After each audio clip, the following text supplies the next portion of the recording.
Café y Finanzas, con la dirección del doctor Eduardo Corrado y la participación de José da Pena, Ricardo Malano, Jorge Console. Café y Finanzas. Producción Alberto Ferrari y la colaboración de Martín Seid.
Buenas tardes, queridos oyentes. Como siempre, ¿no?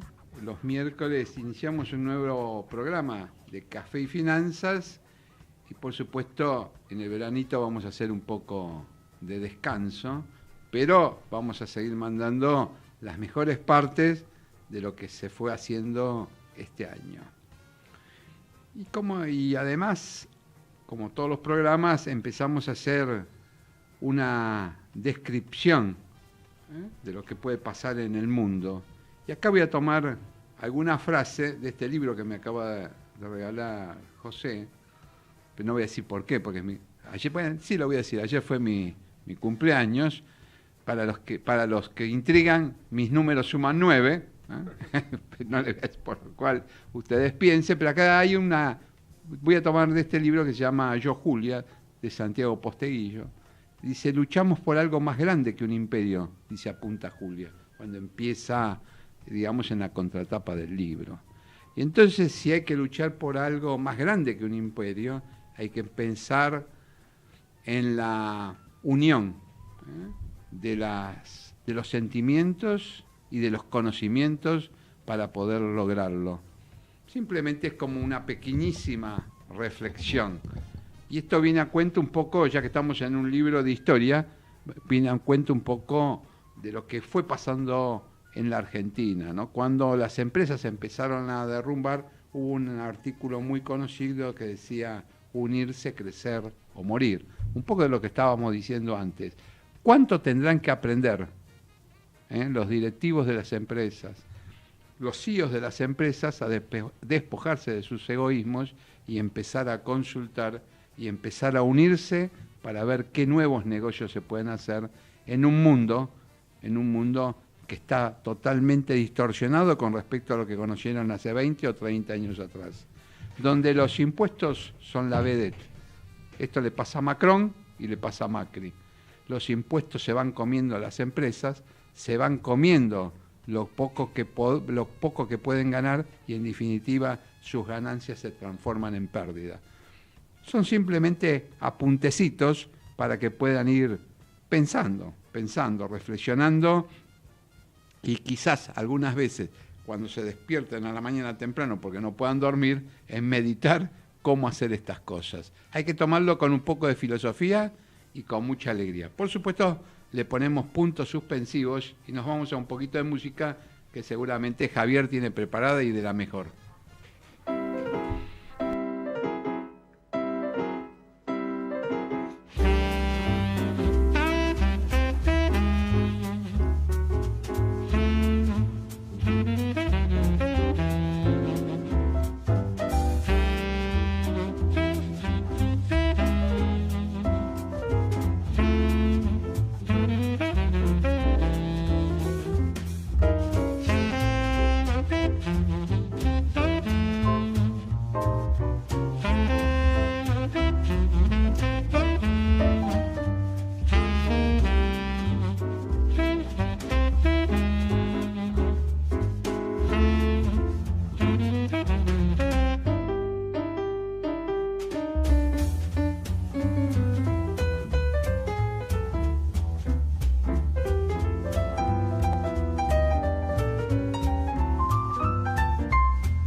Seguimos en Café y Finanzas, cuando son 12:15, si mal no veo. 15. Buen día, doctor. Buen día, doctor Dapena. ¿Cómo anda usted? Feliz cumpleaños el día de ayer. Bueno, muchas gracias. 72 primeros años cumplió, ¿no?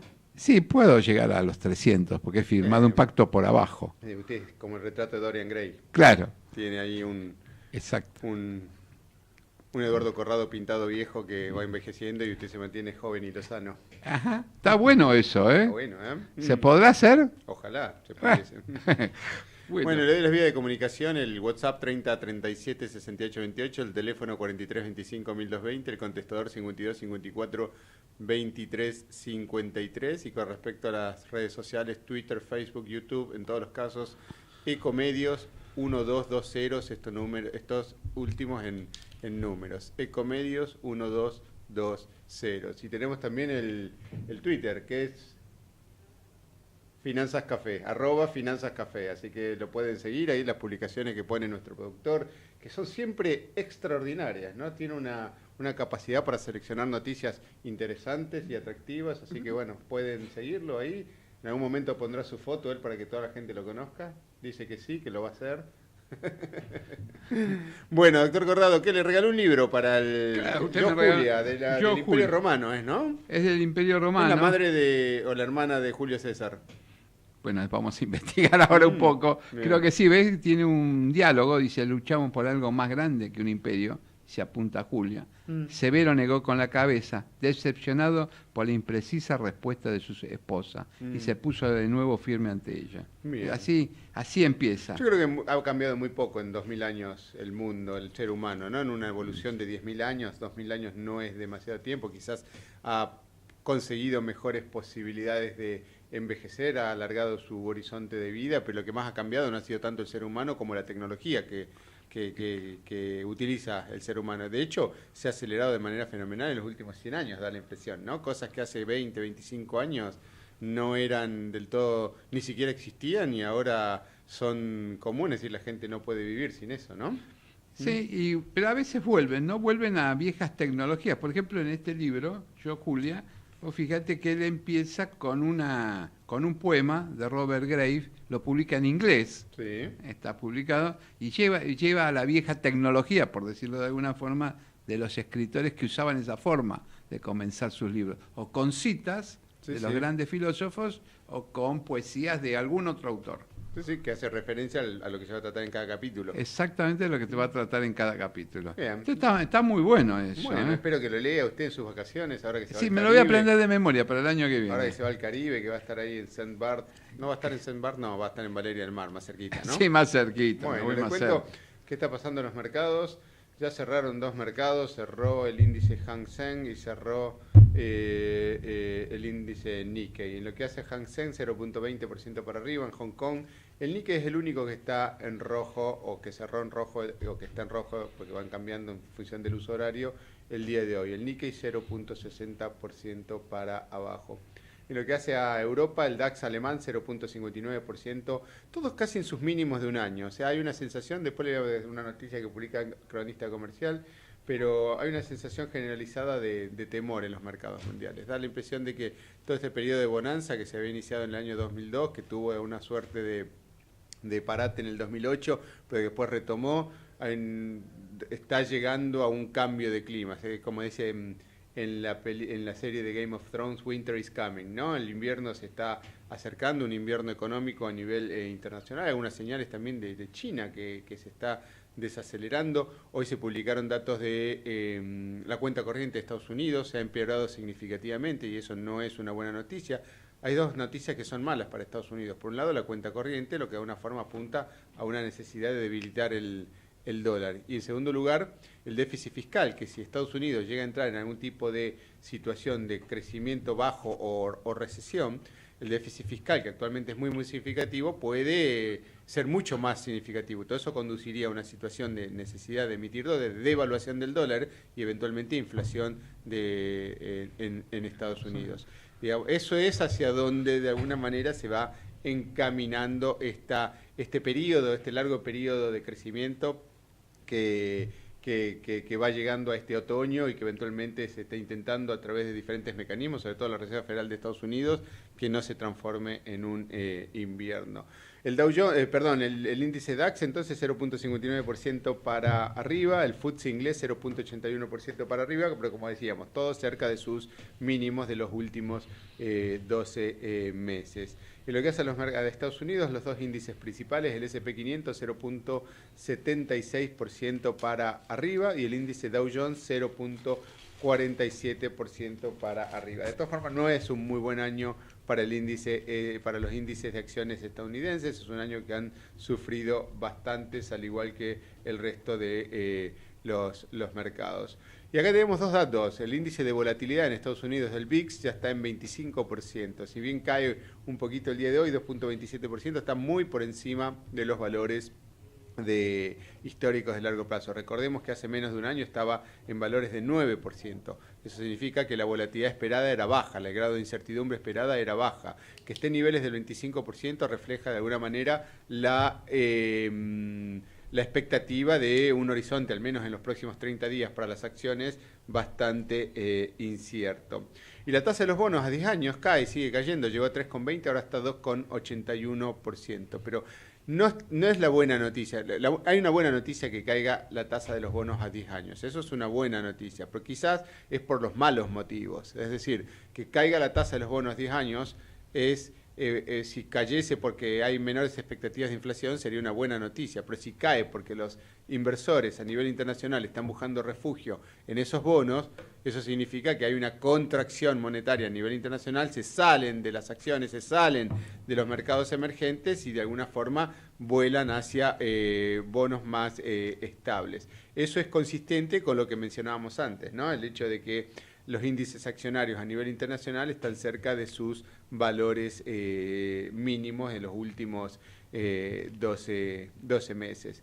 Vemos un poco qué es lo que está sucediendo y en ese sentido, fíjate que hay una nota del cronista comercial, el Banco de los Bancos Centrales, que es el Banco de Pagos Internacionales, que advierte que la ola vendedora, esta que vemos reflejada en los precios, porque han caído todos los precios a las acciones, no es pasajera. Los inversores se están acomodando a un mundo con condiciones monetarias más estrictas y a la amenaza de una recesión económica. Con lo cual, dice, las caídas accionarias recientes serían las primeras de muchas. O sea que esto recién ha empezado, no es que ha terminado. Empieza a acomodarse. Recordemos que en los últimos 15 años la base monetaria estadounidense, la cantidad de dólares, se expandió de 800.000 millones a casi 4 trillones de dólares. Casi se multiplicó por 5 casi la cantidad de dólares a nivel internacional. Eso implicó una cantidad de crédito fenomenal que de alguna forma influyó en los precios de las acciones. De un tiempo a esta parte, hace 2 años, empezó a contraerse, y bueno, Europa va rezagado 1 o 2 años en ese sentido, o sea que lo que está pasando en Estados Unidos llegará a pasar en 1 o 2 años en Europa. Ese ha sido el lag que viene teniendo en cuanto a las variables macroeconómicas, pero bueno, un mundo en el cual la deuda, en lugar de seguir creciendo y alimentando los precios de los activos, empieza a tratar de acomodarse a un escenario un poco más depurador. Es decir, las recesiones son de alguna forma depuradoras, depuran el exceso de crédito, depuran el exceso de emisión de dinero, tratan de depurar la economía, que es lo que está sucediendo un poco en Argentina también en esta recesión. Se está tratando de depurar la cantidad de dinero que se emitió en los últimos 10 años, desde 2008 a esta parte, la cantidad de dinero que se ha emitido ha sido fenomenal y uno observa niveles de inflación anual de entre el 25 y el 30%. Y entonces eso también se refleja en el crecimiento, porque si vos ves, desde el 2011 en adelante, Argentina creció casi nada, mientras que el mundo creció 20, 22, 25%. Entonces Argentina se ha quedado, y eso, entre otras razones, es justamente por la inflación, porque si la inflación fuese buena, todos los países tendrían inflación y crecerían. Al contrario, lo que buscan los países es no tener inflación porque eso ayuda a la estabilidad de largo plazo. Entonces, esto es una noticia de cambio de clima a nivel internacional. Y lo que hace al mercado local tenemos el índice Merval. El Merval el día de hoy está 1.2% para arriba, 30.134 puntos, pero sigue estacionado en los 30.000 puntos. Hace un año estaba en 35.000 puntos, así que imagínate, estaba a 35.000 puntos con un dólar de 18 y ahora está a 30.000 puntos con un dólar de casi 40. Eso te muestra también el efecto que tuvo en la economía argentina. Mientras que también sube hoy levemente el índice Bovespa, 1.09% para alcanzar los 87.551 puntos. El dólar está con cierta, casi sin cambios, 39,10 para el dólar Banco Nación, titula el cronista comercial, casi sin cambios. Bien, pero acá tenemos una noticia de ámbito financiero, que dice con el mercado a la espera de la decisión de la Fed, porque hoy está tomando decisiones, se reúne el comité, el dólar sube 11 centavos a 39,31. Y finalmente, el que no termina de resolver, el que no termina de aflojar es el riesgo país, 784 puntos básicos. Después vamos a hablar un poco cómo llegamos a esta situación, porque para poder entender cómo salir de esta situación tenés que entender cómo llegaste a esta situación. Entonces vamos a ver un raconto, el proceso. Siendo este el último programa, ¿no? Este es el último programa el último programa que tenemos, bueno, buenísimo. Entonces vamos a hacer un raconto de lo que sucedió este año, de lo que se esperaba, de lo que sucedió este año. Y bueno, La Nación publica el domingo una perspectiva de 10 factores que pueden llegar a afectar la economía en el año 2019. Pero hacer pronósticos con este grado de incertidumbre es muy, muy difícil. De hecho, por eso están los valores en los que están. Es decir, el grado de incertidumbre no es menor. ¿Qué pronóstico podés hacer que tenga algún grado de certidumbre? Ninguno. Lo único que puedes tratar de acomodar es cierta lógica y sentido común en las variables. Así que 784 puntos básicos. Recordemos que estuvo en valores mucho más altos. O sea, no es esto una situación que no se haya verificado. Desde el año 2001 en adelante hubo 2 periodos en los cuales el riesgo país superó la barrera de los 1000 puntos. Sí. Uno fue en el año 2008 y otro fue en el año 2014 con la expropiación de 2013-2014 con la expropiación de YPF, ¿sí? La estatización de YPF. Exacto. O sea, en ese caso llegó a 1200, 1300 puntos. Lo que pasa es que los niveles de deuda eran más bajos. El problema que tenés ahora es que te sube el riesgo país, te sube el costo de endeudamiento con niveles de deuda más altos. No es lo mismo deber 10% del PBI que deber 40, 50, 60 o 70% del PBI. La carga de intereses termina siendo muy, muy significativa. O sea, por ejemplo, una empresa puede tener EBITDA negativo, pero si no tiene deuda, bueno, lo puede aguantar. En cambio, una empresa que tiene EBITDA negativo y tiene alta carga de deuda, encima tiene que afrontar el pago de intereses. Así que bueno, esa es la situación de los mercados. Si le damos la bienvenida al tercer integrante de esta mesa, al ilustre, al reconocido, al honorable, al prestigioso, al reputado. Le ponemos música. Al reputado, usted es reputado. ¿Cómo le va, señor Jorge Console? Señor, qué gusto buen verlo, día, ¿cómo le va? Muy bien. Estaba escuchando atentamente sus conclusiones. ¿Qué lo trae por acá? Su comentario. Pasaba por acá, Vilucci. ¿Pero qué lo trajo? ¿El subte, el ómnibus? ¿Qué lo trajo? Perdió River. Perdimos. Vine a festejar que perdió River. Perdimos en el desierto. Qué feo, qué triste. No, qué para triste. Nada, es para seguir la chance. Eso. Cuando un argentino se alegra de la desgracia de otro argentino es triste. Son los únicos. Ya me amargo el día, realmente.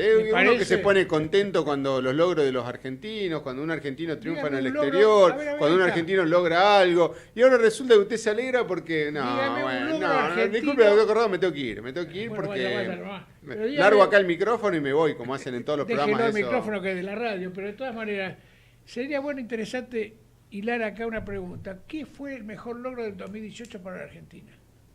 El mejor logro para la Argentina. Yo creo que entre uno de los mayores, no sé si el 2018, porque uno puede analizarlo en un continuo, pero uno de los logros fue la organización del G20, un evento a nivel internacional que realmente fue muy, muy elogiado. Ese tipo de cosas es difícil de organizar, más con todas las presiones políticas que existen y en un momento que fue tan delicado, como vos viste que diciembre es un momento siempre delicado para Argentina.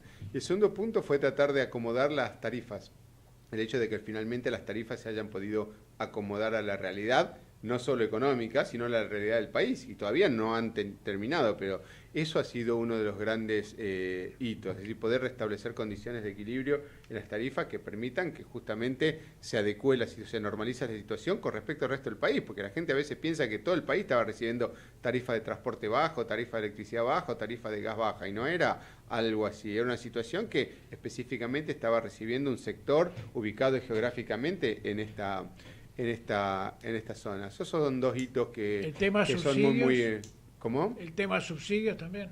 ¿Qué del tema subsidios? Se han ido disminuyendo los subsidios que se daban. Sí, todo eso ha sido contractivo, porque en definitiva terminan impactando en el bolsillo de la gente. Es decir, a todos nos ha impactado, pero a mí me da la impresión de que tenés que intentar tener un país normal. Es decir, en un país normal la tarifa se paga, la tarifa de electricidad se paga lo que se tiene que pagar. Es decir, yo creo que siempre uno tiene que comparar qué hacen los países normales. Es decir, ¿qué hacen los países normales con esto? ¿Qué hacen con lo otro? ¿Qué hacen con lo de más allá? Pues esa forma te ayuda a encontrar soluciones. No tenés que inventar la pólvora o inventar la rueda. Tenés que copiar a los que hacen las cosas bien, que eso han aprendido otros países de América Latina.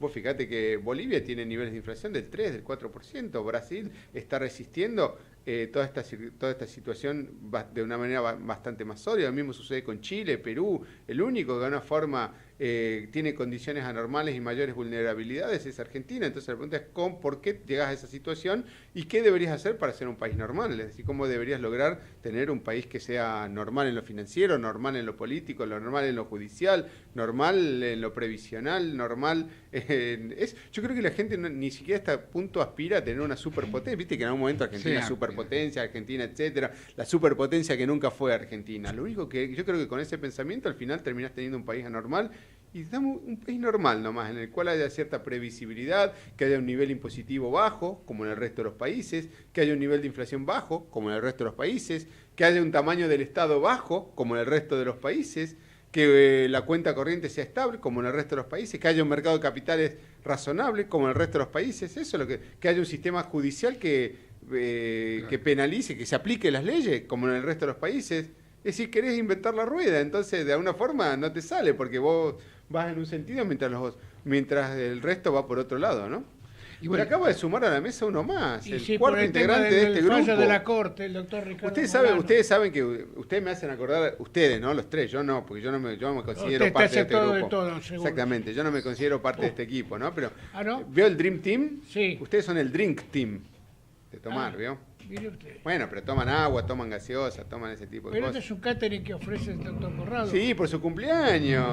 Hemos visto fotos, ayer hemos visto fotos. La buena, después nos va a contar cómo lo festejó. Pero hizo su fiestita y no nos invitó. ¿Hizo fiestita? Vi fotos ahí en el Facebook, que está con su fiestita, con su torta, con su toda la cosa y no. Qué feíto. A eso en el estudio para celebrar. Tiene sus amigos, ¿no? Claro. Se ve que tiene su gente.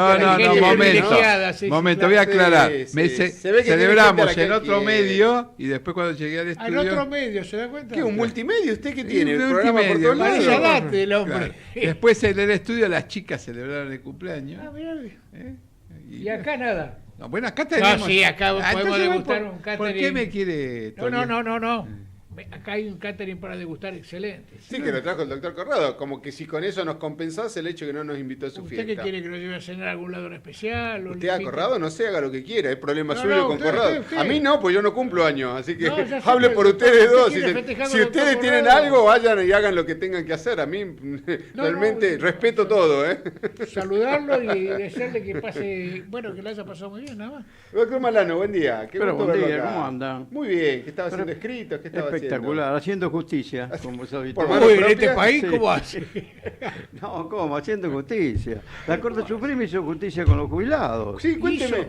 Sí, no, de hecho, es algo curioso, yo lo veía ayer, ¿no? Que hay ciertos personajes de la vida política que festejan este fallo y que de alguna manera quieren que el gobierno aplique, cuando fueron ellos los causantes en su momento, porque esto se habla del periodo 2003-2008, que no se actualizaron las jubilaciones. O sea, no es algo que este gobierno no actualizó las jubilaciones y de alguna manera, sino que es un reclamo del año 2003-2008, cuando hay ciertos personajes de la vida política que estaban a cargo de ciertas funciones del sistema previsional. Sí, es curioso, es decir, este país tiene poca memoria. Este país tiene muy poca. La gente se da vuelta, igual que algunos que se rascan las vestiduras ahora con el tema de la cuestión de género, cuando lo veía hace 2, 3, 4, 5, 10 años, haciendo todo lo contrario.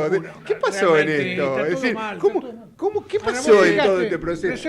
Pero mi pregunta es, ¿por qué hay que caretearla? ¿Viste que hay un refrán que dice, dime de qué alardeas y te diré de qué careces? Y yo creo que en esto sucede algo mucho, cuando tenés que salir a caretearla y de alguna forma exagerar tu reacción, es porque algo hiciste, y cuando vas a los archivos encontrás eso, ¿no? Digamos, lo que más duele es la falta de madurez en nuestra comunidad.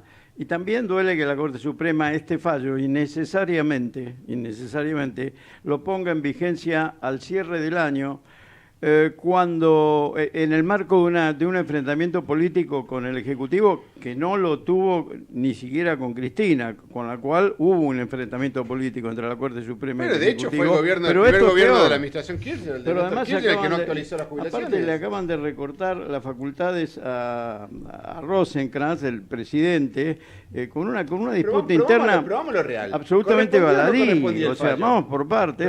Pero ¿correspondió o no correspondía? ¿Es justo o no es justo?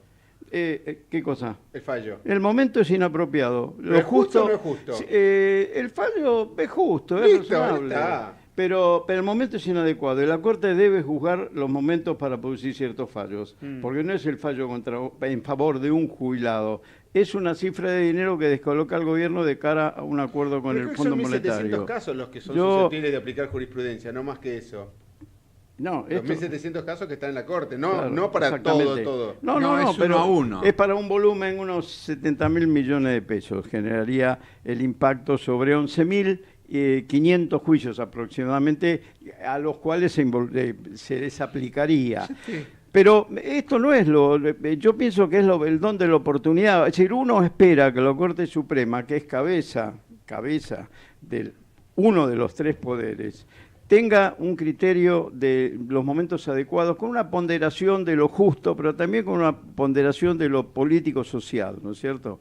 Y esto no se aprecia, sumado que haya pasado y que se haya tenido en cuenta, y creo que es importante que lo tengan en cuenta los jueces de corte, sumado a esta discusión con Rosenkrantz de este recorte de facultades que un día antes las tenía, cosas pero poco serias. Vos fíjate, sale un fallo importante, que se supone que estaba demorado, y resulta que explota la bomba en la interna de la Corte. Claro, Sí, porque pero Ahora se convirtió en más importante lo que pasa entre ellos. porque me parece que es un eso, tema... Las internas. A ver, digamos, apretaron sentando a en su- el medio, ¿no? Yo creo que es un tema político donde cada uno quiere demostrar su poder. Claro. Y en definitiva, Pero creo de cara- que por debajo de eso está, en principio, la lucha por el financiamiento del propio Poder Judicial. Sí, Entonces me indudablemente, parece que ese es un tema indudablemente. que había planteado el anterior presidente de la Corte. Vamos la radio, somos tu voz.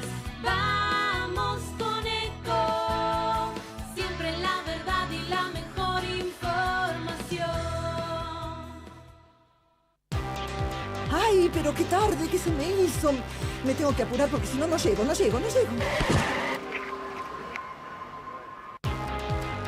No. ¿Pero seguro? ¿Qué problema? Bueno, vamos a encontrar una solución. Bancame ahí que en 2 minutos estoy con vos. Bueno, vos ahora te tenés que ir. Sí, pero yo quiero hablar de esto ahora. Cuando llegue a casa te llamo. 3 de cada 10 muertos en el tránsito son peatones. Cruzá siempre por la senda peatonal o esquina, respetando los semáforos. Allí, todos los vehículos deben darte prioridad. Luchemos por la vida. Si tus hijos tienen entre 13 meses y 4 años inclusive, deben recibir una dosis adicional de la vacuna contra el sarampión y la rubiola. Es gratuita y obligatoria en todos los centros de vacunación y hospitales públicos del país y no necesitas orden médica. Del 1 de octubre hasta el 30 de noviembre, vacuna a tus hijos contra el sarampión y la rubiola. Campaña Nacional de Vacunación. Juntos podemos cuidar la salud de todos. Más información en argentina.gov.ar/salud o llamando al 0800-222-1002. Ministerio de Salud y Desarrollo Social. Presidencia de la Nación. Descarga gratis de tu celular la aplicación Ecomedios. Podés escucharnos en vivo, informarte con las últimas noticias y entrevistas en audio y video. Búscala y bajate la aplicación Ecomedios. Podés vernos en vivo en ecohd.com.ar. Conectate con nosotros. Línea directa 4-325-1220. Global Inversión. El único fondo de inversión agropecuario focalizado en especies aromáticas. Más información en nuestra página globalinversión.com. En noticiasyeconomía.com.ar vas a encontrar la información y la opinión que no sale en otros lados. Gestión integral de inversiones inmobiliarias en Miami. Eduardo Pérez Oribe, presente en el mercado de Miami por más de 25 años, le brinda servicios de asesoramiento, búsqueda y análisis de opciones, gestión integral de la compra y administración posterior de su propiedad para que su decisión de invertir en bienes raíces en USA se concrete con óptimos resultados. Le ofrecemos un servicio diferenciado que incluye la compra y la gestión de todos los aspectos pre y post compra. Intertrust Realty. Teléfono 52 56 7136.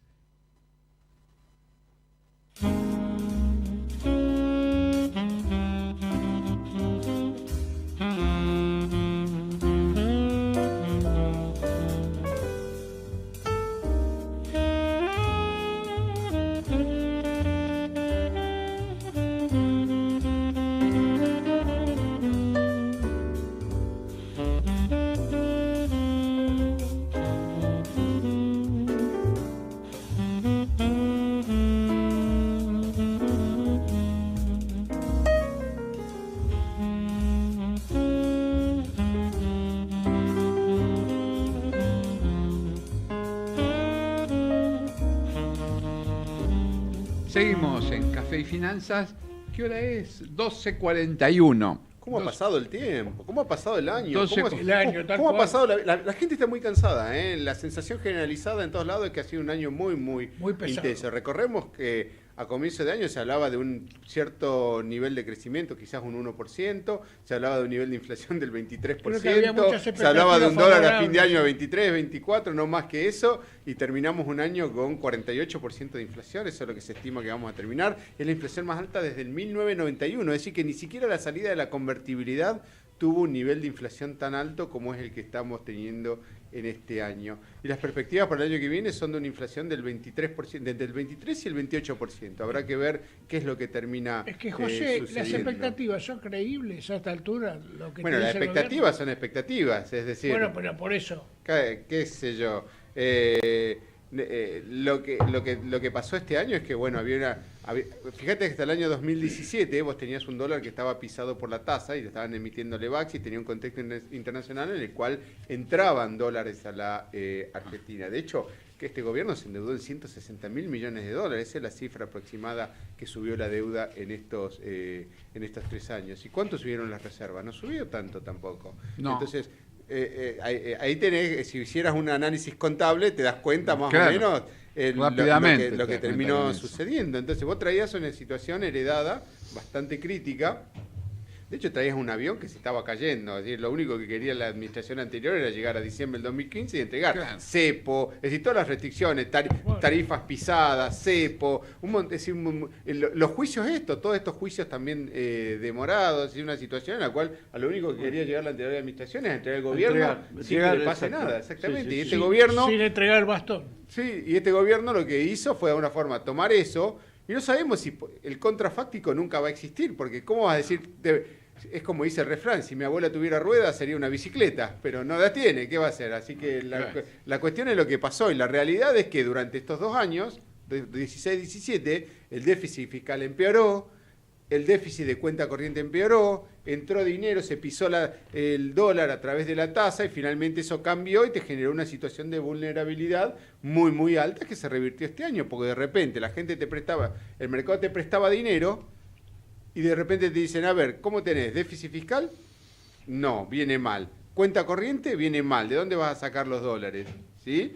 Entonces, todo eso es lo que... Y las perspectivas de crecimiento, hace 7 años que no crece, no crece. En el empatado, en el balance seguís empatado. Y eso genera una crisis de confianza que la estás viendo en este momento. 784 puntos básicos de riesgo país es justamente reflejando esa situación. O sea que había... Pero de todas formas, por ejemplo, Carlos Rodríguez de Lucema decía a comienzo de año de que el dólar, de que la inflación podía llegar a estar en niveles del 40% y un dólar a 40 pesos. Era uno de los pocos que lo decía porque había un consenso generalizado, bueno, de que lo que pasó en el 2007 iba a conseguir, si había pasado en el 2016 y en el 2017, eventualmente iba a seguir en el 2018.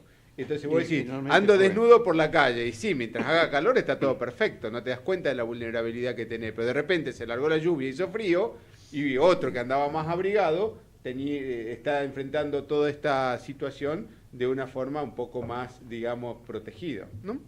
Una pregunta le puedo hacer a los economistas.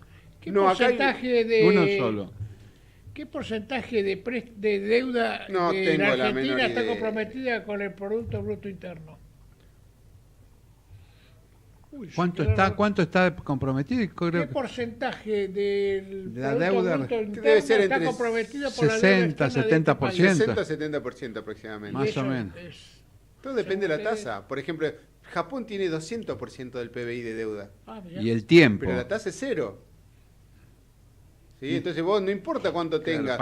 Es decir, siempre es mejor tener menos que más, por supuesto. Pero en general los países tienen deuda. El problema no es tanto porque vos fíjate que ahí lo que estás haciendo es comparar un stock con un flujo. La deuda es un stock, mientras que el PBI es un flujo. Entonces no tiene tanto, digamos, relevancia. La relevancia real es que la deuda tenés que pagar intereses. Y los intereses comprometen un flujo, porque dentro del PBI está el gasto público. Entonces, si vos tenés un nivel alto de deuda y pagás un nivel alto de intereses, ahí tenés un problema. Es como las ventas. El PBI es como las ventas de una empresa. Entonces vos podés decir, la empresa tiene 2 veces sus ventas en deuda.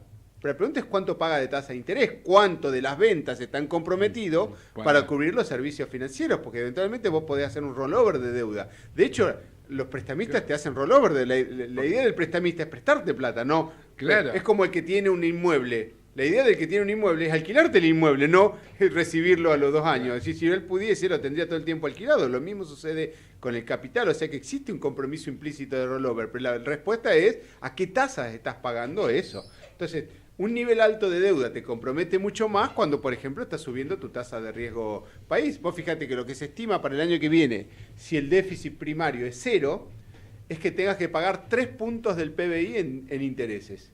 Que es muchísimo. Que es muchísimo. Cuando, por ejemplo, el déficit que tiene la Unión Europea, el déficit financiero que tiene en promedio la Unión Europea, hay un artículo de Castiñeira ayer en el diario Ámbito Financiero, muy bueno, es de aproximadamente el 2%. Y vos llegaste a tener un 7%, ¿entendés?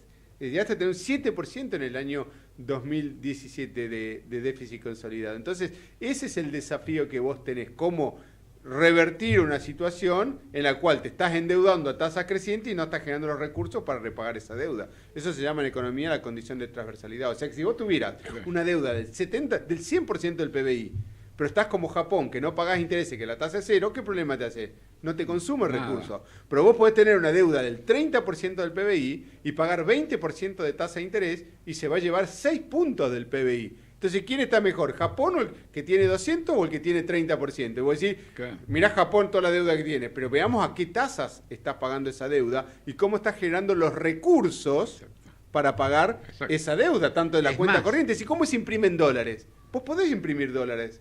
Necesitas una cuenta corriente positiva. Claro. Esa es la forma en la cual, entre comillas, se imprimen dólares a nivel internacional. Vos decís, el único que imprime dólares es la Fed. Vos podés imprimir dólares de 2 maneras si sos un país, ¿sí? No siendo Estados Unidos.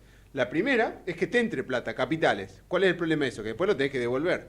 Y la segunda, que es más genuina, es que te entren por la cuenta corriente. Claro. Entonces, ahí estás imprimiendo dólares genuinos. Entonces, gran parte del problema que tuvo Argentina es que durante estos 2 años, más, 2 años, empezó a recomponer reservas, no lo hizo por la cuenta corriente, lo hizo pidiendo préstamos.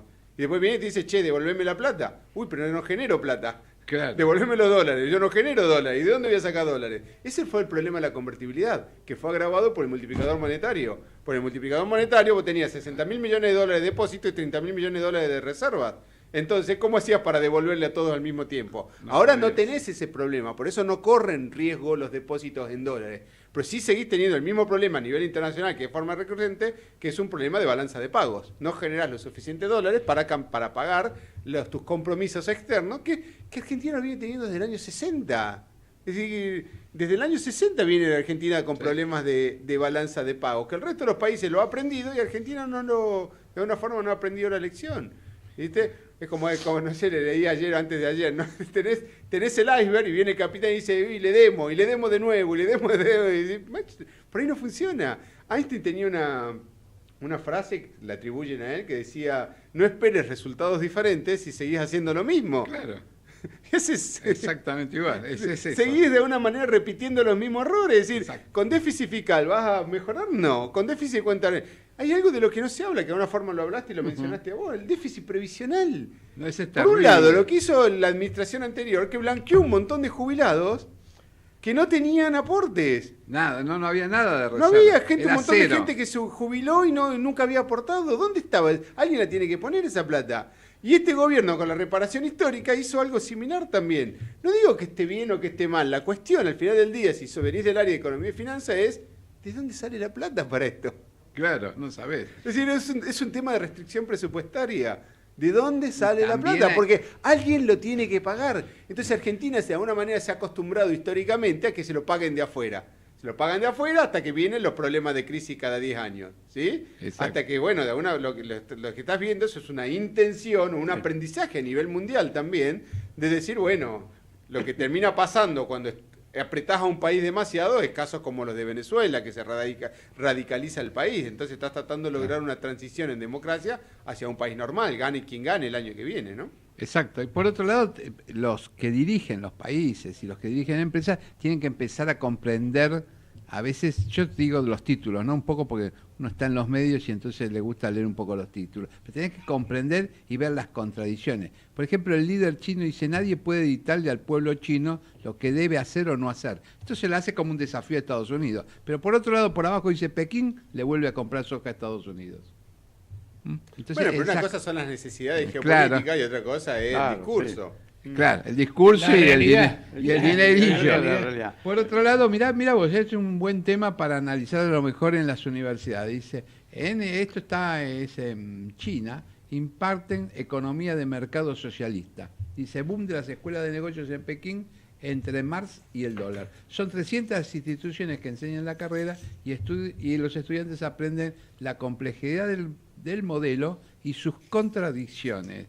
Por ejemplo, en todos lados siempre hay contradicciones. Hay que analizar eso, un poco las contradicciones, porque la misma contradicción o la misma controversia te lleva a veces a la verdad.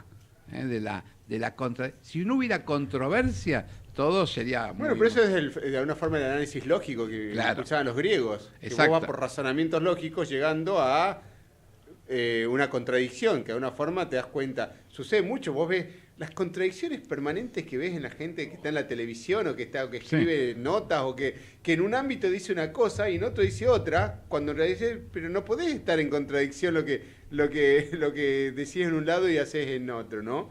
Y eso sucede un poco con la economía argentina, también hay una contradicción entre el corto y el largo plazo. Cuando vos privilegias siempre el corto plazo, tenés una contradicción con el largo plazo.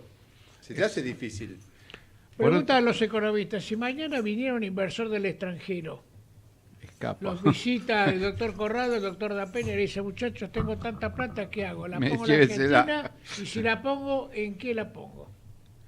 Es un tema controvertido, ¿no? Bueno, son dos economistas prestigiosos, doctor No, Da Peña, no, el doctor Da Peña es el único prestigioso. Nada. Mira, los principales sectores que lo que muestran más dinamismo en la economía argentina para los próximos años son energéticos, ¿sí? Minería y el campo. Así que sí, y tecnología diría también. Argentina se ha vuelto muy sólida en temas de tecnología con empresas como Globant. Entonces hay 4 sectores que aún a pesar de la situación económica, son sectores en los cuales hay perspectivas positivas. Y en los cuales quizás Argentina debería enfocarse para tratar de... Es decir, ¿qué hace una empresa cuando tiene varias unidades de negocio? Se focaliza en aquellas que tienen perspectivas de crecimiento. Que tienen más posibilidades. Es decir, y la vez pasada publicaba yo un tuit. ¿Viste? Argentina se quedó con esa nostalgia industrial de los años 60. Que no existe hoy. Que quisiste industrializar Argentina y que algunos siguen repitiendo cuando el mundo va hacia los servicios en este momento. Exacto. Es decir, cuando tenés una fábrica todo te lo hace un robot. Bueno, no podés tener una fábrica. Por un lado. Entonces, si querés generar condiciones de empleo, tenés que apuntar a hacer los servicios. Y si querés generar buenos servicios, tenés que apuntar a la capacitación, a la educación. ¿Cuáles son los principales generadores de divisas a nivel internacional? Los servicios. La educación y el turismo. Exacto. Son 2 servicios estándares, que son 2 servicios en los cuales Argentina puede crecer también. Entonces ahí ya pusimos 5 sectores, o 6 sectores. Tenés minería, tenés sector agropecuario, ¿bien? Tenés energía. Recursos naturales. Tenés energía, tenés tecnología, educación y turismo. Y tenés 6 sectores en los cuales Argentina puede apalancar su crecimiento en los próximos años, pero también cuando vos haces los números, decís yo quiero tener un retorno a la inversión, y si dejás 50% de tus ventas en impuestos, más un escenario de alguna forma que no te da cierta previsibilidad, entonces eso te cuesta un poco justificar esa inversión, sobre todo porque Argentina, nosotros a veces nos sentimos el centro del mundo y del radar internacional sos totalmente inexistente. Y eso que vos señalás de esta nostalgia de la industria en la Argentina, que crear un país industrial. Pero siguen existiendo con lo mismo, y ya se acabó eso. No, pedí un ejemplo muy interesante, que son los países nuevos que económicamente, digamos, arrancaron relativamente hace poco, como Nueva Zelanda, como Australia mismo. Australia decidió políticamente dejar de fabricar autos directamente. Exacto. Y Nueva Zelanda hizo que deja de fabricar autos, pero se rasgan las vestiduras, todo, de que perdemos la industria en el país. Pero ningún país del mundo tiene un dirigente sindical que está 40 años al frente de un sindicato. Y Nueva Zelanda decidió un desarrollo agroindustrial con superficies operativas de 200 hectáreas, dejando de lado el proyecto Nueva industrial. Zelanda tiene el tamaño, leía la vez pasada, de la provincia de Santa Fe. exporta más leche que toda Argentina junto. Exacto. Tiene el queso y eso que Argentina tiene una cuenca lechera importante. ¿Cómo puede ser? Eso es lo que vos te decís. ¿Qué es lo que está fallando para que eso suceda? Porque no puede ser. Es decir, Japón tiene el tamaño, la isla, ¿cuánto? De una fracción de lo que es la República Argentina. No tiene carbón, tiene una de las principales acereras. Y así sucede con con varias de sus industrias. Entonces, ¿qué es lo que tiene que pasar? Y vos tenés una gran resistencia al cambio, porque hay mucha gente que vive de una Argentina prebendaria en este momento, que no está dispuesta a cambiar su estatus. Exacto. Pero te voy a dar algunos datos, ¿no? Por ejemplo, de inversión. Apareció una empresa argentina que empezó a fabricar casas, que te la lleva y te la coloca. Casas en seco. Claro. ¿O construcción en seco, Pero aparte con acero directamente. Muchas con la estructura de acero, construcción en seco, tiempo de duración, 30 días. Pero te voy a dar un dato más. ¿Cómo duración? De la obra 30 días. Ah, no de duración de la casa. No. O sea, tardan en hacerlo 30 días. La estructura es en acero y la complementa con ladrillo. Pero te voy a dar un dato más. Pero vos le decías a un argentito que haga eso y se horroriza porque tiene su casa de ladrillo. Claro, exacto. Vos vas a Boston, son todas las casas de madera. Exacto. Mirá, es decir, hay ciertos preconceptos arraigados que no los podés, que se te hace muy difícil sacarlos, sobre todo porque cuando vos tratás de indagar en la razón lógica que fundamente ese tipo de propuesta o de iniciativa o de resistencia al cambio, no hay. ¿Por qué Argentina? ¿Cuál es la nostalgia de la Argentina industrial? Cuando tenés un país como Australia que liquidó una industria y hace 20 años que no tiene una recesión. Exacto. Y del mundo, todo el mundo quiere irse a vivir a Australia. Entonces te quedó, fue tan profundo ciertos conceptos en la década del 50, 60, del 70, y fue tan mal resuelto todo eso en el sentido de que hubo dictaduras, de que hubo golpes militares, de que hubo violencia, de que hubo todo ese tipo de cosas. Fue tan mal resuelto que nunca avanzaste en esa etapa. No. Y de alguna forma, tarde o temprano, tenés que avanzar en esa etapa porque da la sensación de que como no fuiste eso, sos esto. Y al contrario, ya pasó. Es decir, ya no tiene sentido intentar ser una potencia industrial cuando tu cuarto de hora pasó y ahora que deberías apuntar en otro sentido. ¿Por qué vale más un empleo en una industria que un empleo en una veterinaria, por ejemplo? Es decir, el empleo es el empleo en definitiva. Es una cuestión de empleo, no importa en qué te empleas, mientras existan oportunidades de empleo. Pero da la impresión de que algunas cosas son intocables acá. Entonces, se hace muy difícil cambiar esa cosmovisión de la gente. Creo que no debe haber un sector prolijo en la Argentina. Si hay empresas muy por ejemplo, tenés el caso de Toyota. Toyota es una empresa muy... Y como esa hay muchas otras. Tenés Globan, tenés Despegar, tenés Toyota, tenés Arcor, pero tenés un montón de empresas que intentan hacer, pero les cuesta. Aparte Toyota tiene a Japón constantemente verificando todos sus productos. Y está bien. Pero eso cuesta más. Excelente, ¿no? Pero obviamente así le van los negocios. Claro, eso le va bien. Excelente. Y vos, en definitiva, cuando vas ¿Pero por qué el resto no lo hace? Y porque vos Argentina es así. A hacer camionetas a vos que te gustan los autos.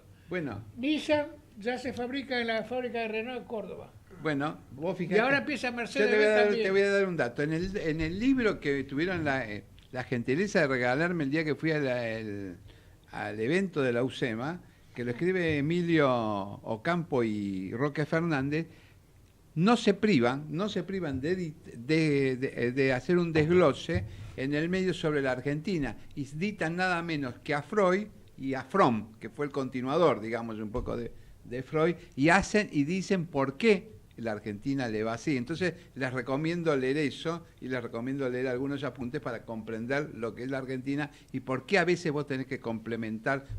Ya sé que me estoy pasando unos segundos, pero tenés que complementar. Usted puede pasarse todo lo que quiera, doctor Corrado, de su programa. No, yo los comparto. Y hay que complementar a veces por ejemplo, hoy el que va a la universidad no puede dejar de hablar bien inglés, de hablar bien algún otro idioma, o de programar, aprender a programar. La programación, más allá de la programación en sí, la programación te permite estructurar un pensamiento lógico, de forma tal que puedas analizar la realidad con sentido común, porque ahí es cuando te hirve la cabeza, como decía un personaje de Jacinta Pichimahuida. ¿sí? Que le hirve la cabeza, te hirve la cabeza porque entra, viste, el sesgo cognitivo, te empieza a hacer un loop en la cabeza y quedaste perdido. Entonces, ese pensamiento lógico es el que te debería enseñarte cuando vos ves que cuáles son las carreras que más se estudian en Argentina, abogacía, psicología, etcétera, etcétera, que son muy, digamos, interesantes, pero de alguna manera la pregunta es ¿qué necesita Argentina? No ¿qué quiere estudiar la gente? Porque eso es lo mismo que vos tuvieras, por ejemplo, una tribu.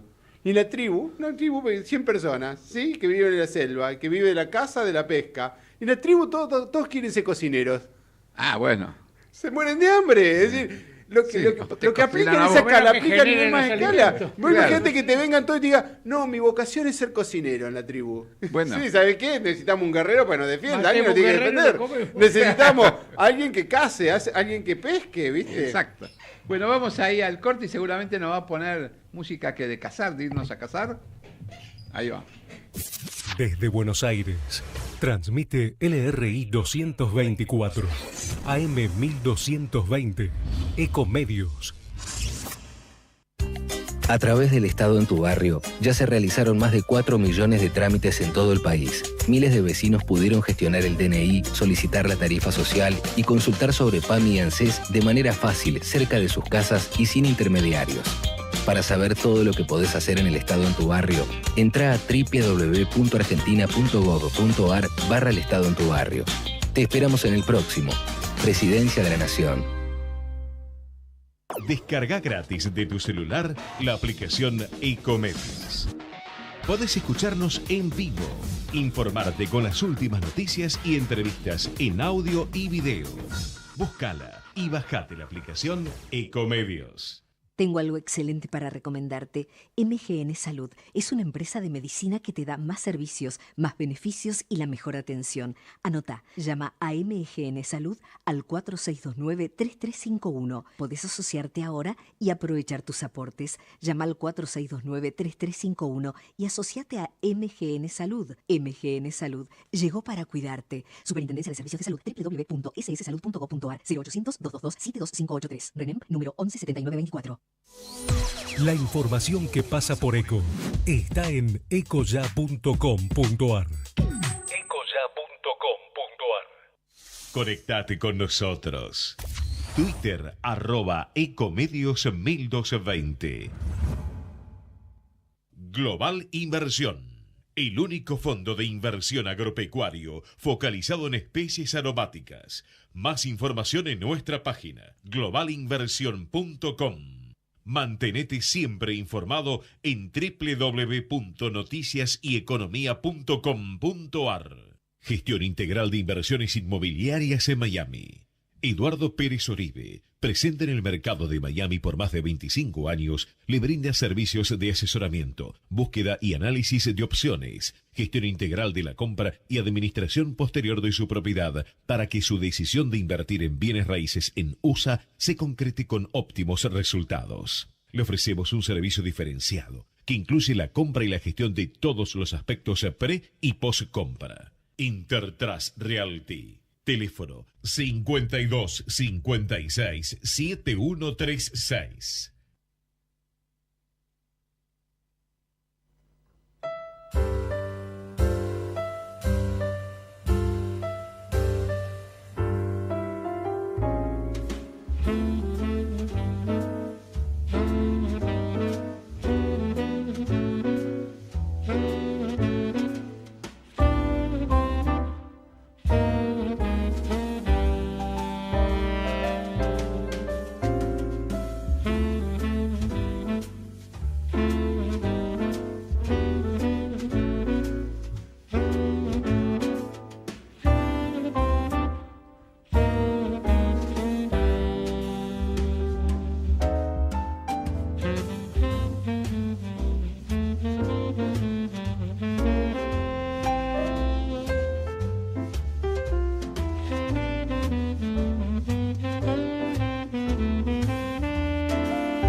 13 horas 5 minutos, una temperatura de 23 grados 2 décimas, el WhatsApp 3037-6828, el teléfono de la radio 4325-1220 y el contestador 5254-2353 y el Twitter @finanzascafé. Bueno, ahí tenemos de todo. Mira, dice, en plena crisis editorial la poesía está en alza. Un poco porque sirve de un poco de bálsamo, ¿no? Para cuando te sentís mal, un poco de poesía te puede alegrar la vida. Por otro lado, dice, El Ángel quedó fuera de las candidatas al Oscar, en la película esta que Argentina quedó fuera de ese concurso. Bueno, no hay que preocuparse por perder una candidatura, sino tratar de hacer las cosas bien y mantenerse en la industria del cine, que es una de las grandes industrias que mueven el mundo, ¿no? Genera muchos puestos de trabajo. Muchos puestos de trabajo, igual que las series. Ahora, por ejemplo, en Netflix generan muchos puestos de trabajo y es muy agradable, pero, claro, estamos en la radio y tenemos una entrevista con... El doctor Adrián Frasino, que es abogado previsional, especializado en temas previsionales. Bueno, creo que es un poco el tema de ayer, se disparó, así que Andrés, gracias por recibir. Adrián, muchas gracias por atendernos. Bueno, la pregunta del millón, ¿en qué favoreció y en qué perjudica la ley que aprobó la Corte Suprema? Bueno, ¿qué tal? ¿Cómo le va? Buenos días. En principio, lo que pasó ayer fue que la Corte sacó un fallo a favor de un jubilado, donde pedía que le reajusten su haber inicial, y producto de eso que le mejoraran su jubilación actual. El ANSES se había presentado y había dicho que no podía mejorárselo más que la reparación histórica, de alguna manera rompiendo la jurisprudencia que tenía la Corte respecto a estos temas, y lo que dijo la Corte Suprema fue que ratificaba su fallo anterior y que las pretensiones del gobierno de terminar estos juicios de los jubilados para mejorar su jubilación quedan sin efecto y tienen que hacerse cargo de todos los juicios que están pendientes. Ajá. Ahora, el problema que tenemos ahora es que la Corte, digamos, desde el punto de vista jurídico, no fue muy efectivo, y eso no nos hace muy bien a los argentinos, porque la Corte, como vos sabrás, es la última instancia en todo juicio y es donde se tiene que terminar la cuestión. No puede ser que vos vayas a la Corte y que no se termine la cuestión. Y lo que hizo la Corte fue decirle al Congreso que saque una ley para que el Congreso diga cuál es el índice que se tiene que aplicar para actualizar las jubilaciones, los saberes iniciales. Entonces, no termina la cuestión, pero sí de alguna manera sienta su posición. Pero la realidad es que la función de la Corte es terminar con las situaciones, no fijar posiciones. Adrián, y esto habilita... Sí, perdón. ¿A cuánta gente perjudica y a cuánta beneficia el fallo de la Corte en principio? Porque eso es un poco el tema de la gente en la calle, ¿no es cierto? Claro, en realidad no perjudica a nadie, al contrario, favorece a todas las personas que están haciendo juicio. Digamos, no es que lo favorecen, sino que digamos, de alguna manera ratifica cuál es la posición. Entonces las personas que estaban haciendo juicio, que decían, ¿me van a pagar o no me van a pagar? Bueno, con esto le garantiza que le van a pagar. Y también habilita mucha gente que no entró en la reparación histórica, pero que tuvo aportes en relación de dependencia, a mejorar su haber. ¿Por qué? Porque los índices de actualización que tiene el ANSES para calcular las jubilaciones es más bajo que el índice de la Corte. Entonces muchos jubilados van a poder reclamar si no estaban incluidos en la reparación histórica. Ajá. Te hago una consulta, ¿no? Eduardo Corrado te habla. Sí, Eduardo. Muy bien. A ver, suponte que alguien se jubiló y tuvo 25 años de aportes en relación de dependencia y 15 como autónomo, ¿no? Y a veces mezcló ambos porque por las funciones que cumplía así pasaba.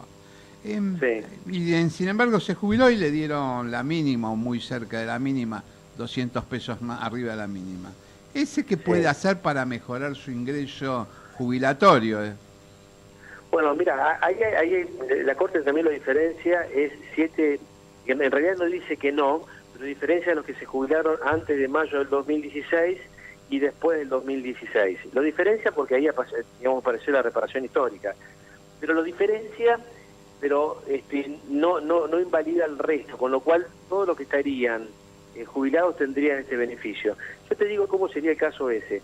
En realidad esa es una jubilación que se llama jubilaciones mixtas, que se calculan de la siguiente manera. Se hace un promedio de las 120 últimas remuneraciones, que en toda la televisión vas a escuchar que dicen los 10 últimos años, y eso es mentira. Es las 120 últimas remuneraciones desde el cese.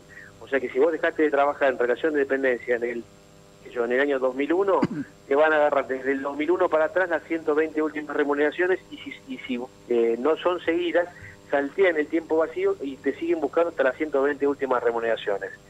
Eso se hace un promedio y te dan un 1,5% por cada año aportado. Entonces, si vos trabajaste 25 años, 20 años, me dijiste que era el caso. Sí, te tomé un ejemplo cualquiera a los efectos didácticos de la radio. Dale, ponele que sean 20. Si trabajó 20 años, te van a dar el 30% del valor del promedio de las 120 últimas remuneraciones, y te van a dar, por otro lado, los autónomos también exactamente lo mismo. Se hace un promedio, pero no se toma las 120, sino se toma toda la vida del autónomo y se hace un promedio. Y de ese promedio también te da un 1,5% por cada año trabajado. Para hacértelo más didáctico, porque esto es muy técnico, para que la gente lo entienda bien, sí, exacto. Si vos tenés 30 años de aporte, para hacerlo más redondo y en relación de dependencia, te van a dar el 45% del promedio de las 120 últimas remuneraciones más la PBU. Por ejemplo, si vos cobras 20 lucas, te van a dar 9 lucas en concepto de PBU-PC, más 4.900 pesos que está la PBU. Entonces vas a tener una jubilación de 13.000 pesos si cobras 20. Si cobras 30, tu jubilación va a ser de 14.000 pesos. O sea, en la medida que vas ganando más plata, cobras menos porcentaje de jubilación. Porque tiene menor incidencia lo que sería la PBU, que es una suma fija de dinero. Por eso le mejora. Por eso es muy importante el fallo de la Corte, porque también dice acá el tema de la tasa de sustitución. Para que vos tenés una idea, un jubilado, lo más importante para un jubilado es cuánta plata cobra de lo que cobraba actualmente. Porque el jubilado tiene que seguir con la misma vida que estaba siguiendo en la parte activa, porque si no la gente no se jubila nunca. O sea, si vos te ganas 50 lucas y te vas a jubilar con 20, si no, pero tengo que vender el auto, tengo que mudarme, no puedo pagar la defensa, qué sé yo, bueno. Entonces eso es lo que se llama tasa de sustitución. Y lo que dice la Corte es que tienen que generar un nuevo índice que tenga una tasa de sustitución que sea realmente digna. Porque si no, te jubilas con 2,50 pesos. Racino, en Mala no te habla, encantado. Sí, encantado. Un poquito te quería preguntar si verdaderamente el impacto que puede sufrir el gobierno en cuanto a la afectación de recursos es tan significativo como los medios están señalando, o quizás esto está bastante diluido en el impacto, por ejemplo, en el tiempo, porque no es de aparición instantánea. ¿Cómo operaría esta sentencia favorable para los jubilados respecto del Estado? Bueno, mira, en realidad yo no sé qué situación psicológica tendrán los gobernantes actuales con los jubilados para querer siempre apuntarle en el medio de la cabeza a ellos, ¿no?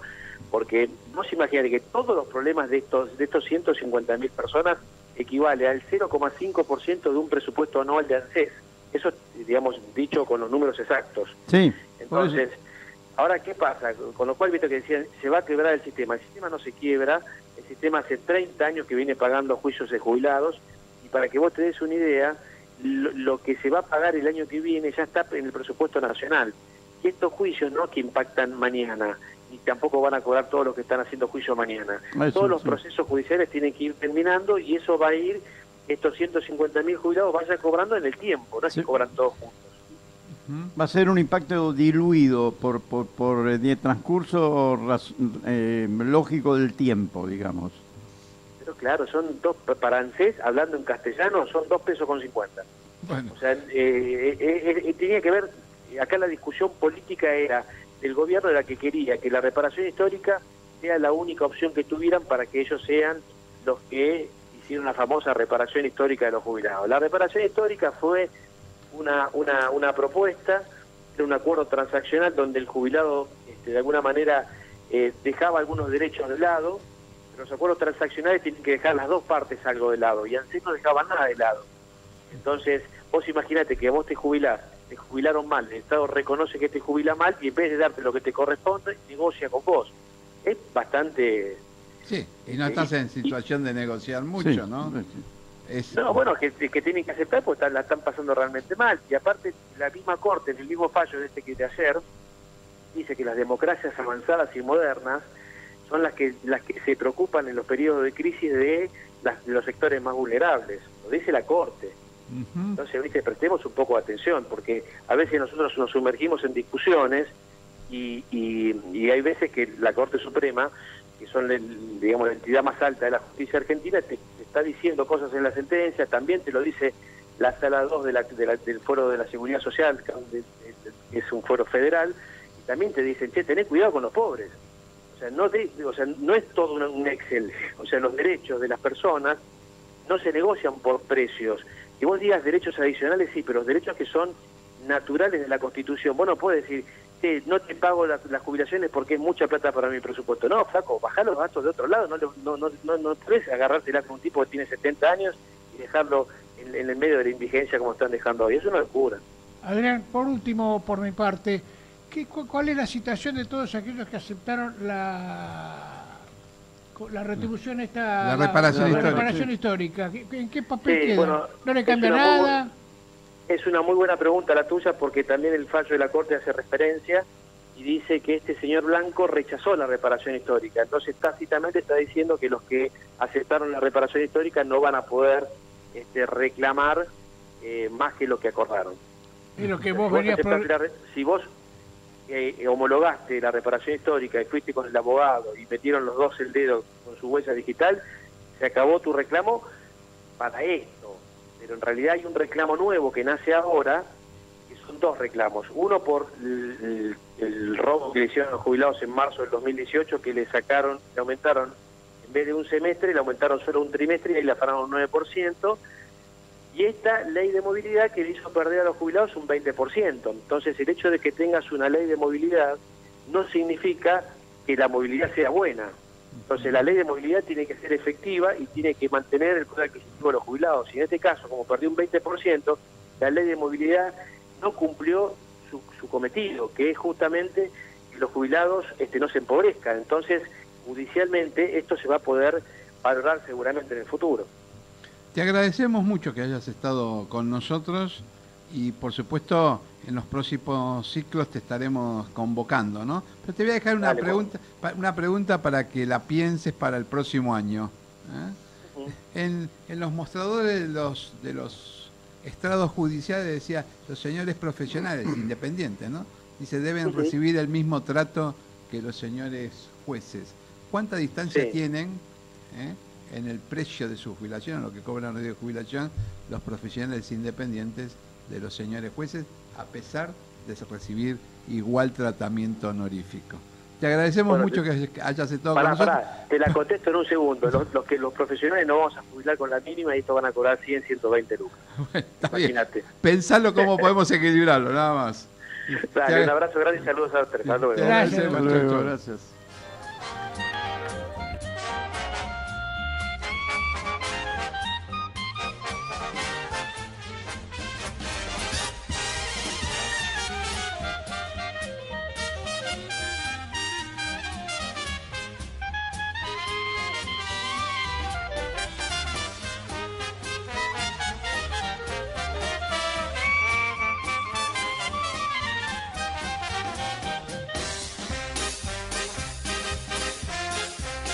Sí, seguimos en Café y Finanzas y por supuesto le damos los números de teléfono, que no los veo, pero... El WhatsApp 3037-6828, el teléfono 4325-1220 y el contestador automático 5254-2353. El Twitter, @finanzascafé. Seguramente el doctor Dapena va a dar cuáles son las inversiones posibles. No, le cuento cuál es el portafolio del señor Oscar Mario Videla, que publica la sección de Economía y Finanzas del Diario de la Nación los días domingos. Siempre convocan a un especialista para preguntarle en qué invertirían, y en este caso le toca al gerente de negocios financieros del Banco de la Provincia de Buenos Aires. Hace una introducción, hablamos de la introducción y después qué es lo que está recomendando. En el contexto de que en el 2018 llega a su fin, cerca de que mucha gente entre en su periodo de vacaciones y con una perspectiva de baja de tasas más lenta de lo esperado, un portafolio recomendable tiende a ser más conservador que de costumbre. Cuando hablamos de conservador hablamos de bonos siempre, recordemos eso. Cuando uno está hablando de conservador está hablando de bonos y de corto plazo. Con un ojo afuera y otro en el mercado local, dice. Un tema importante es la evolución del mercado internacional y el impacto que tendrá en los países emergentes. Será clave la relación de los Estados Unidos con China y la desaceleración de la actividad económica americana. Yo agregaría a esto también la desaceleración de la economía china. Es decir, China también está de alguna forma en esa circunstancia. Factores todos que pueden generar efectos indeseados en algunas variables. A ese nivel del mercado local y estando en vísperas de un año electoral, con la acostumbrada volatilidad que caracteriza estos procesos, lo más probable es que sea un buen negocio estar en instrumentos de corto plazo y a la espera de alguna compra de oportunidad. Teniendo en cuenta que lo importante es la diversificación, sus alternativas sugeridas pasan por 1. Letras de la provincia de Buenos Aires, en su plazo más largo. Bien, letras provinciales, deuda provincial de la provincia de Buenos Aires. Para inversores mayoristas y minoristas, a tasa fija, cuyo rendimiento anualizado en la última licitación fue del 53% tasa nominal anual. Eso es lo que están rindiendo estas tasas, estas letras en pesos. Recordemos que un plazo fijo está en el orden del 44%. En este caso a 91 días, este sería a 3, 53% a 91 días, 3. Ahora también llega el periodo de fin de año, esto hago una nota aparte, ¿no? Esto no es llega el periodo de fin de año y recuerdo en tema de ganancias y tema de bienes personales. Hay ciertos bienes que están exentos de personales, por ejemplo, títulos públicos, por ejemplo, depósitos en bancos, son todos bienes que están exentos y a partir de este año ya están grabados por renta financiera, que es todo un tema ese, ¿sí? Porque vos de alguna forma estás pagando, tomemos el AI-24, es un bono que cayó un 20% este año, perdiste 20% en dólares con ese bono. Sin embargo, el bono pagó $8.75 por cada 100 de intereses. Entonces lo que te dice la AFIP es, no podés compensar uno con otro, tiene que tratar como compartimentos estancos, o sea que vos vas a terminar pagando el 15% de los 8,75, mientras que no te podés computar la pérdida salvo que vendas el bono. La única manera es que vendas el bono antes de fin de año. En ese caso te podés computar la pérdida, pero si no lo vendés y lo mantenés, tenés que pagar impuestos a las ganancias por los 8,75. Algunos dicen, no sé si será cierto, que eso está disparando un poco las ventas de bonos también en esta época del año, lo cual está haciendo subir el riesgo país, porque al haber una presión vendedora, eso hace bajar el precio, lo que hace es subir la TIR. Pero no creo que venga por ese lado. No, yo creo que hay una presión vendedora por la escasez de dinero. Sí. Entonces, recordemos que las tasas, si mal no recuerdo, son 15% para inversiones en dólares, 5% para inversiones en pesos. Por ejemplo, si tuviste un plazo fijo este año, vas a pagar 5% por la renta que te generó ese plazo fijo. Si, supongamos, generó un 40% redondeando, vas a pagar 8% de impuesto a las ganancias. O sea, un 5% del 40% que generó esa renta. Lo cual también es un poco injusto porque la inflación le ganó. Es decir, estás pagando impuesto a las ganancias sobre ganancias nominales. Lo mismo que le sucede a las empresas desde hace bastante tiempo. Es decir, te cobran impuestos sobre el impuesto inflacionario. Exacto. Porque eso es lo que termina pasando. Un impuesto que en realidad termina siendo un impuesto al patrimonio y no un impuesto a las ganancias. Pues si vos tenías 100 pesos, ¿sí? Ganaste 30% en el año con un plazo fijo, tenés 130. Pero si la inflación fue del 50%, tenés menos capital. Entonces, ¿sobre qué me estás cobrando impuesto a la ganancia? Sobre el capital, no sobre los intereses. Pues no tuve ganancia, gané 30 y perdí 50. ¿Cómo voy a considerar si en realidad el impuesto a las ganancias termina siendo un impuesto al patrimonio? Habrá que ver ustedes, vos Eduardo y vos, si usted no es recurrible, si no genera alguna suerte de aspecto judicial, de acción judicial, en el sentido de que una cosa que me cobra impuesto a la ganancia, otra cosa que me cobra impuesto al patrimonio, ¿no? Son más cuando estoy exento del patrimonio, porque vienes por bienes personal. Bienes personales es un impuesto al patrimonio. Entonces vos me decís que en un plazo fijo estoy exento del impuesto al patrimonio, en este caso bienes personales.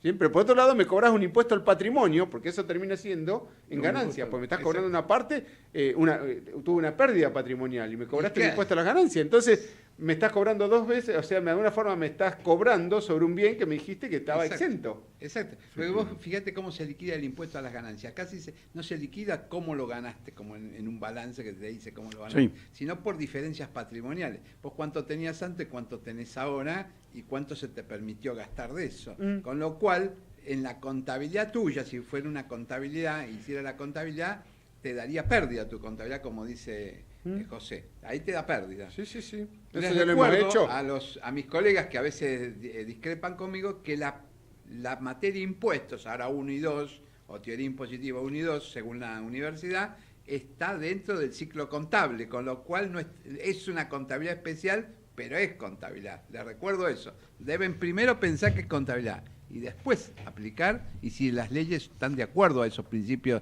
de equidad o no. Perdona que ahí te saqué. Porque no, pero te pueden cobrar impuestos sobre lo que quieran. El punto es después si es justo o no es justo. Claro. Es planteable lo que vos decís, da pena, indudablemente es planteable judicialmente. Y el nuevo Código Civil generó... Lo que pasa, lo que no sé si da para una acción de clase, pues en definitiva vos quizás no tenés un monto significativo para justificar una acción o recurrir frente al organismo de Contralor o al Tribunal Fiscal, pero sí podés generar con el nuevo Código Civil y Comercial una acción de clase. Exacto, una acción de, Tome digamos, nota, colectiva. Malano, ahí ya los ojitos brillan. La el símbolo del posibilidad de dinero. hacerla colectiva permite una acción colectiva. Que los que tienen monto por su monto no justifican hacer una acción o directamente no pueden, digamos, encararla económicamente, puedan beneficiarse con acciones colectivas. Sí, de hecho en el año 2013 hicimos un paper en la Universidad del SEMA que justamente demostraba, en un caso muy simple matemáticamente, que un impuesto a las ganancias sobre aspectos nominales termina siendo un impuesto al patrimonio, porque está grabando el capital. O sea, ¿sí? Es decir, tener la demostración matemática, en ese caso lo hicimos para empresas. Lo que pasa es que a partir de este año es aplicable también a personas, ¿no? Claro, a personas físicas. A las personas físicas, y pensá que las personas físicas, por ejemplo, sobre el sueldo, te retienen impuesto a las ganancias. Ojo. Entonces, hay que ver, te retienen el sueldo, la inflación te comió tu aumento si tuviste un incremento, y sin embargo te retienen igual. Ojo Sí, por con eso. Lo que permite el nuevo Código Civil Comercial son esas acciones colectivas, ¿no? Que ha sido uno de los poderosos aportes, porque ese sí es un aporte que protege al más débil, que generalmente en su individualidad no tiene para pagar los honorarios o los costos de un juicio, ¿no? Exactamente, ni para absorber el costo cotidiano que tiene un juicio, que aunque parezca mentira, son centavos, pero en la anualización del esfuerzo que le cuesta a la persona mantener cotidianamente vivo su pleito, no lo pueden absorber al final. Y este es uno de los grandes aportes del nuevo código. Uno de los grandes aportes, la viabilización de los planteos colectivos. Que eventualmente una situación en la cual un impuesto, vos tenés, la lógica estructural sería, vos tenés el impuesto a los bienes personales, de los cuales, por ejemplo, los bonos y los plazos fijos están exentos. Y tenés un impuesto a la renta financiera, que grava la renta financiera de esos bienes. Pero a su vez, como hay inflación, la renta financiera, el impuesto a la renta financiera termina siendo un impuesto sobre el patrimonio, que a su vez está exento por otra ley. Con lo cual, de una manera, podés generar algún tipo de acción colectiva que te permita justamente defenderse. Simplemente por la controversia que se plantea. Claro, exactamente. Una pregunta, un jubilado que haya colocado plata a plazo fijo, sí, ¿es alcanzado por estos impuestos? Y sí, por el impuesto sobre sobre la renta financiera. Que haya colocado plata a plazo sobre la renta fijo. financiera, sí. ¿Ah, sí? Sí. Bueno, seguimos. Los inversores que buscan resguardarse de la inflación pueden tomar un plazo fijo, de esos que ajustan con inflación, a 180 días, que está pagando un spread de 7%. O sea, recibo después de 180 días la inflación más proporcional de un 7% anual, o sea, un 7% dividido 4 en este caso. ¿Bien? Por depósitos superiores a 10.000 pesos. Si desea operar en el terreno de la renta fija, una buena opción es el BONSER, otro bono que ajusta por SER, con vencimiento en 2020 y que está pagando inflación más un 13%. Hay más todavía, más interesante. Eso te muestra la perspectiva del inversor, pero también te muestra el impacto que tiene en la economía real, porque si las impresiones financieras te están pagando esta tasa, imagínate que va a comprar una máquina a esta altura, o que te vas a endeudar para tomar para realizar algún tipo de inversión. ¿Bien? Tiene elevada liquidez, el BONSER 4, ¿no? Y si no, en tercer lugar, manteniendo a Finish, pero con duración corta, optar por letes en dólares, que la última licitación se adjudicaron con un rendimiento del 4.75% de tasa nominal anual y 196 días de plazo al vencimiento, o sea, más o menos 6 meses, ¿sí? Ahí lo que estás, hasta inclusive las podés suscribir en pesos. Y lo que bueno de eso es que lo que haces con dólar mayorista, que es más barato que el dólar, que si tuvieras que vender los dólares para... O sea que estás ganando de inicio una diferencia. Exacto, una porción del spread que te pagarían. Y en cuarto, sugiere tomar una posición en el bono dual 2019, que es una buena alternativa. Es un instrumento que paga en pesos y cuyo rendimiento es de un 8% en dólares. Como último punto, sugiere contar con algunas acciones del sector energético, por ejemplo, Pampa, TGS, distribuidoras de gas, o sea, de ese tipo de empresas que, bueno, sugiere alguna. No da ninguna mención, pero esas son las inversiones que sugiere, en este caso, el especialista para atravesar estos próximos Meses, especialmente el verano. Le recomiendo algo, ¿eh? ¿Qué recomienda, doctor? Mire lo que pasó. Action instaló cargador para autos eléctricos. En estos primeros meses es gratis la carga. Cómprese un auto eléctrico que viene todo eléctrico. ¿Le gustó? Sí. Bueno, porque es gratis, ahí vino bárbaro. Bueno, Venda el auto. Pregunte cuánto vale un auto eléctrico y después ve. 650.000 pesos en abril. Se lo contesto ahora. Ecomedios.com AM1220. Estamos con vos. Estamos en vos. Descarga gratis de tu celular la aplicación Ecomedios. Podés escucharnos en vivo, informarte con las últimas noticias y entrevistas en audio y video. Búscala y bajate la aplicación Ecomedios. Conectate con nosotros. eco@ecomedios.com. Global Inversión, el único fondo de inversión agropecuario focalizado en especies aromáticas. Más información en nuestra página globalinversión.com. En noticiasyeconomía.com.ar vas a encontrar la información y la opinión que no sale en otros lados. Gestión integral de inversiones inmobiliarias en Miami. Eduardo Pérez Oribe, presente en el mercado de Miami por más de 25 años, le brinda servicios de asesoramiento, búsqueda y análisis de opciones, gestión integral de la compra y administración posterior de su propiedad para que su decisión de invertir en bienes raíces en USA se concrete con óptimos resultados. Le ofrecemos un servicio diferenciado que incluye la compra y la gestión de todos los aspectos pre y post compra. Intertrust Realty. Teléfono 52 56 7136.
Seguimos en Café y Finanzas, entramos ahí. Casi en el último tramo del año 2018 del programa.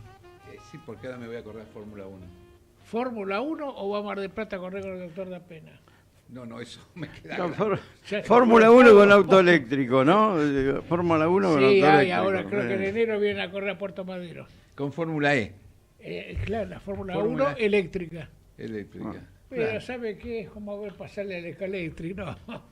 ¿No te gusta por el ruidito? No, ese famoso ruido de la Fórmula 1 cuando uno se acostumbra. Pero quizás pase Es una música especial. Quizás pase a ser historia en los próximos años la Fórmula 1. Sin duda, porque aparte lo quiere fomentar el tema del auto eléctrico por los recursos energéticos, pero de todas maneras no es lo mismo ver una carrera. Yo tuve oportunidad de verla acá en Puerto Madero ya un par de oportunidades. Le digo, al que le gustan los fierros y al que le gustan los autos, no convence mucho. Pero tómese un vino, ve como que ¿Qué es me vio, cara de borracho? Para festejar su cumpleaños. Claro, ves, acá seguirá. Yo después le digo quién, para no hacer tantos, pero ahí está un tema de las inversiones. También San Juan ayer dijo que su desocupación solamente era el 2%. Y logró recaudar 1.500 millones, 1.700 millones en un bono fiscal para proyectos. Ahora, ¿están mejor las provincias que la capital federal y la provincia de Buenos Aires? ¿El interior está mejor o no? Yo, a ver, te voy a dar mi impresión. Creo que no sé cuál será hoy realmente la cantidad de habitantes que tiene la ciudad de Buenos Aires. Pero entre 1947... Ronda los 2 millones y pico de personas. Y el 2011, que fue el último censo, se mantuvo estable la cantidad de habitantes en alrededor de casi entre 2 millones y 900 y 3 millones de habitantes. Con la aparición a lo mejor de nuevos polos, digamos de barrios que antes eran bajos y hoy empiezan a tener muchas casas altas o medianas, yo no sé si hay más población o hubo un desplazamiento de barrios a otros barrios. Las dos cosas pasaron. Las dos cosas pasaron. Por otro lado, fuentes de reubicación de personas son, por ejemplo, si se instalan nuevos cantidad de colegios, por ejemplo, primarios, secundarios y universidades. Esos son polos de esta es mi opinión, acá no comprometo a nadie. Yo creo que esos son cosas que fundamentan el desarrollo de un barrio. A veces los polos gastronómicos también. Pero también recordemos antes lo que decía, no todos pueden ser chef, no todos los restaurantes van a ser de primera categoría o van a estar en el Guinness del mundo. No, hay que tener en cuenta eso, hay que tener en cuenta las nuevas formas de edificar. Voy a terminar con el tema de la empresa que empecé al principio, donde dije que en 30 días podían hacer una casa terminada, 3 ambientes, 2 baños. Pero esa misma empresa hace... Por ejemplo, para los que hacen deportes, esto es para los que hacen deportes, lo digo y para los que se van a veranear, usted puede hacer una casa de 18 metros. Tiene una particularidad. Ajá. Tienen cubiertas iguales que la de los autos y usted se la puede trasladar usted mismo o hacerla trasladar a un terreno de su propiedad o a un camping. Son departamentos de 18 metros, prácticamente un departamento de 18 metros que tiene todas las comodidades necesarias para que usted se pueda desenvolver. También esta empresa, buscando la liquidez, te las alquila para que vos puedas ir a veranear al lugar que vos quieras ir. Y si no la podés trasladar, ellos la trasladan. Quiere decir que hay un nuevo servicio, digamos, habitacional. Tipo motorhome, pero de... Claro, no es una motorhome, sino que pero sin duda, pero es trasladable. Trasladable y es una casa. Vos ves el formato, es una casa. No tendrías que extrañar tu casa con respecto a ella. También es una nueva forma de vivir. Y de bajar costos. De bajar costos y, por ejemplo, los chicos que empiezan a vivir solos, vos en una casa de ese tamaño, podés instalar varias en un mismo terreno. Con lo cual... te favorece. Metiéndome ya en la inversión de la educación, vuelvo a repetir, el tema del aprendizaje de los idiomas, aún aquello que nos cueste mucho, como sería el chino y el ruso, debemos tratar de hacer el esfuerzo de aprender, aunque sea uno de ellos, por lo menos las cosas básicas para poder entendernos en un mundo cambiante. Eso es un tema, digamos, que yo lo recomiendo. Y todo el mundo lo tiene que hacer. Aprender programación, como decía el doctor Da Pena, también. Sé que a cada uno de nosotros nos cuesta, pero tenemos que hacerlo porque este es el mundo que viene. Y aparte, la cantidad de años posibles de vida está subida con respecto al año 50 en 40 años. En el año 50 se pensaba que alguien iba a vivir nada más con 54 años. Por eso se jubilaban a los 50. Se jubilaban a los 50.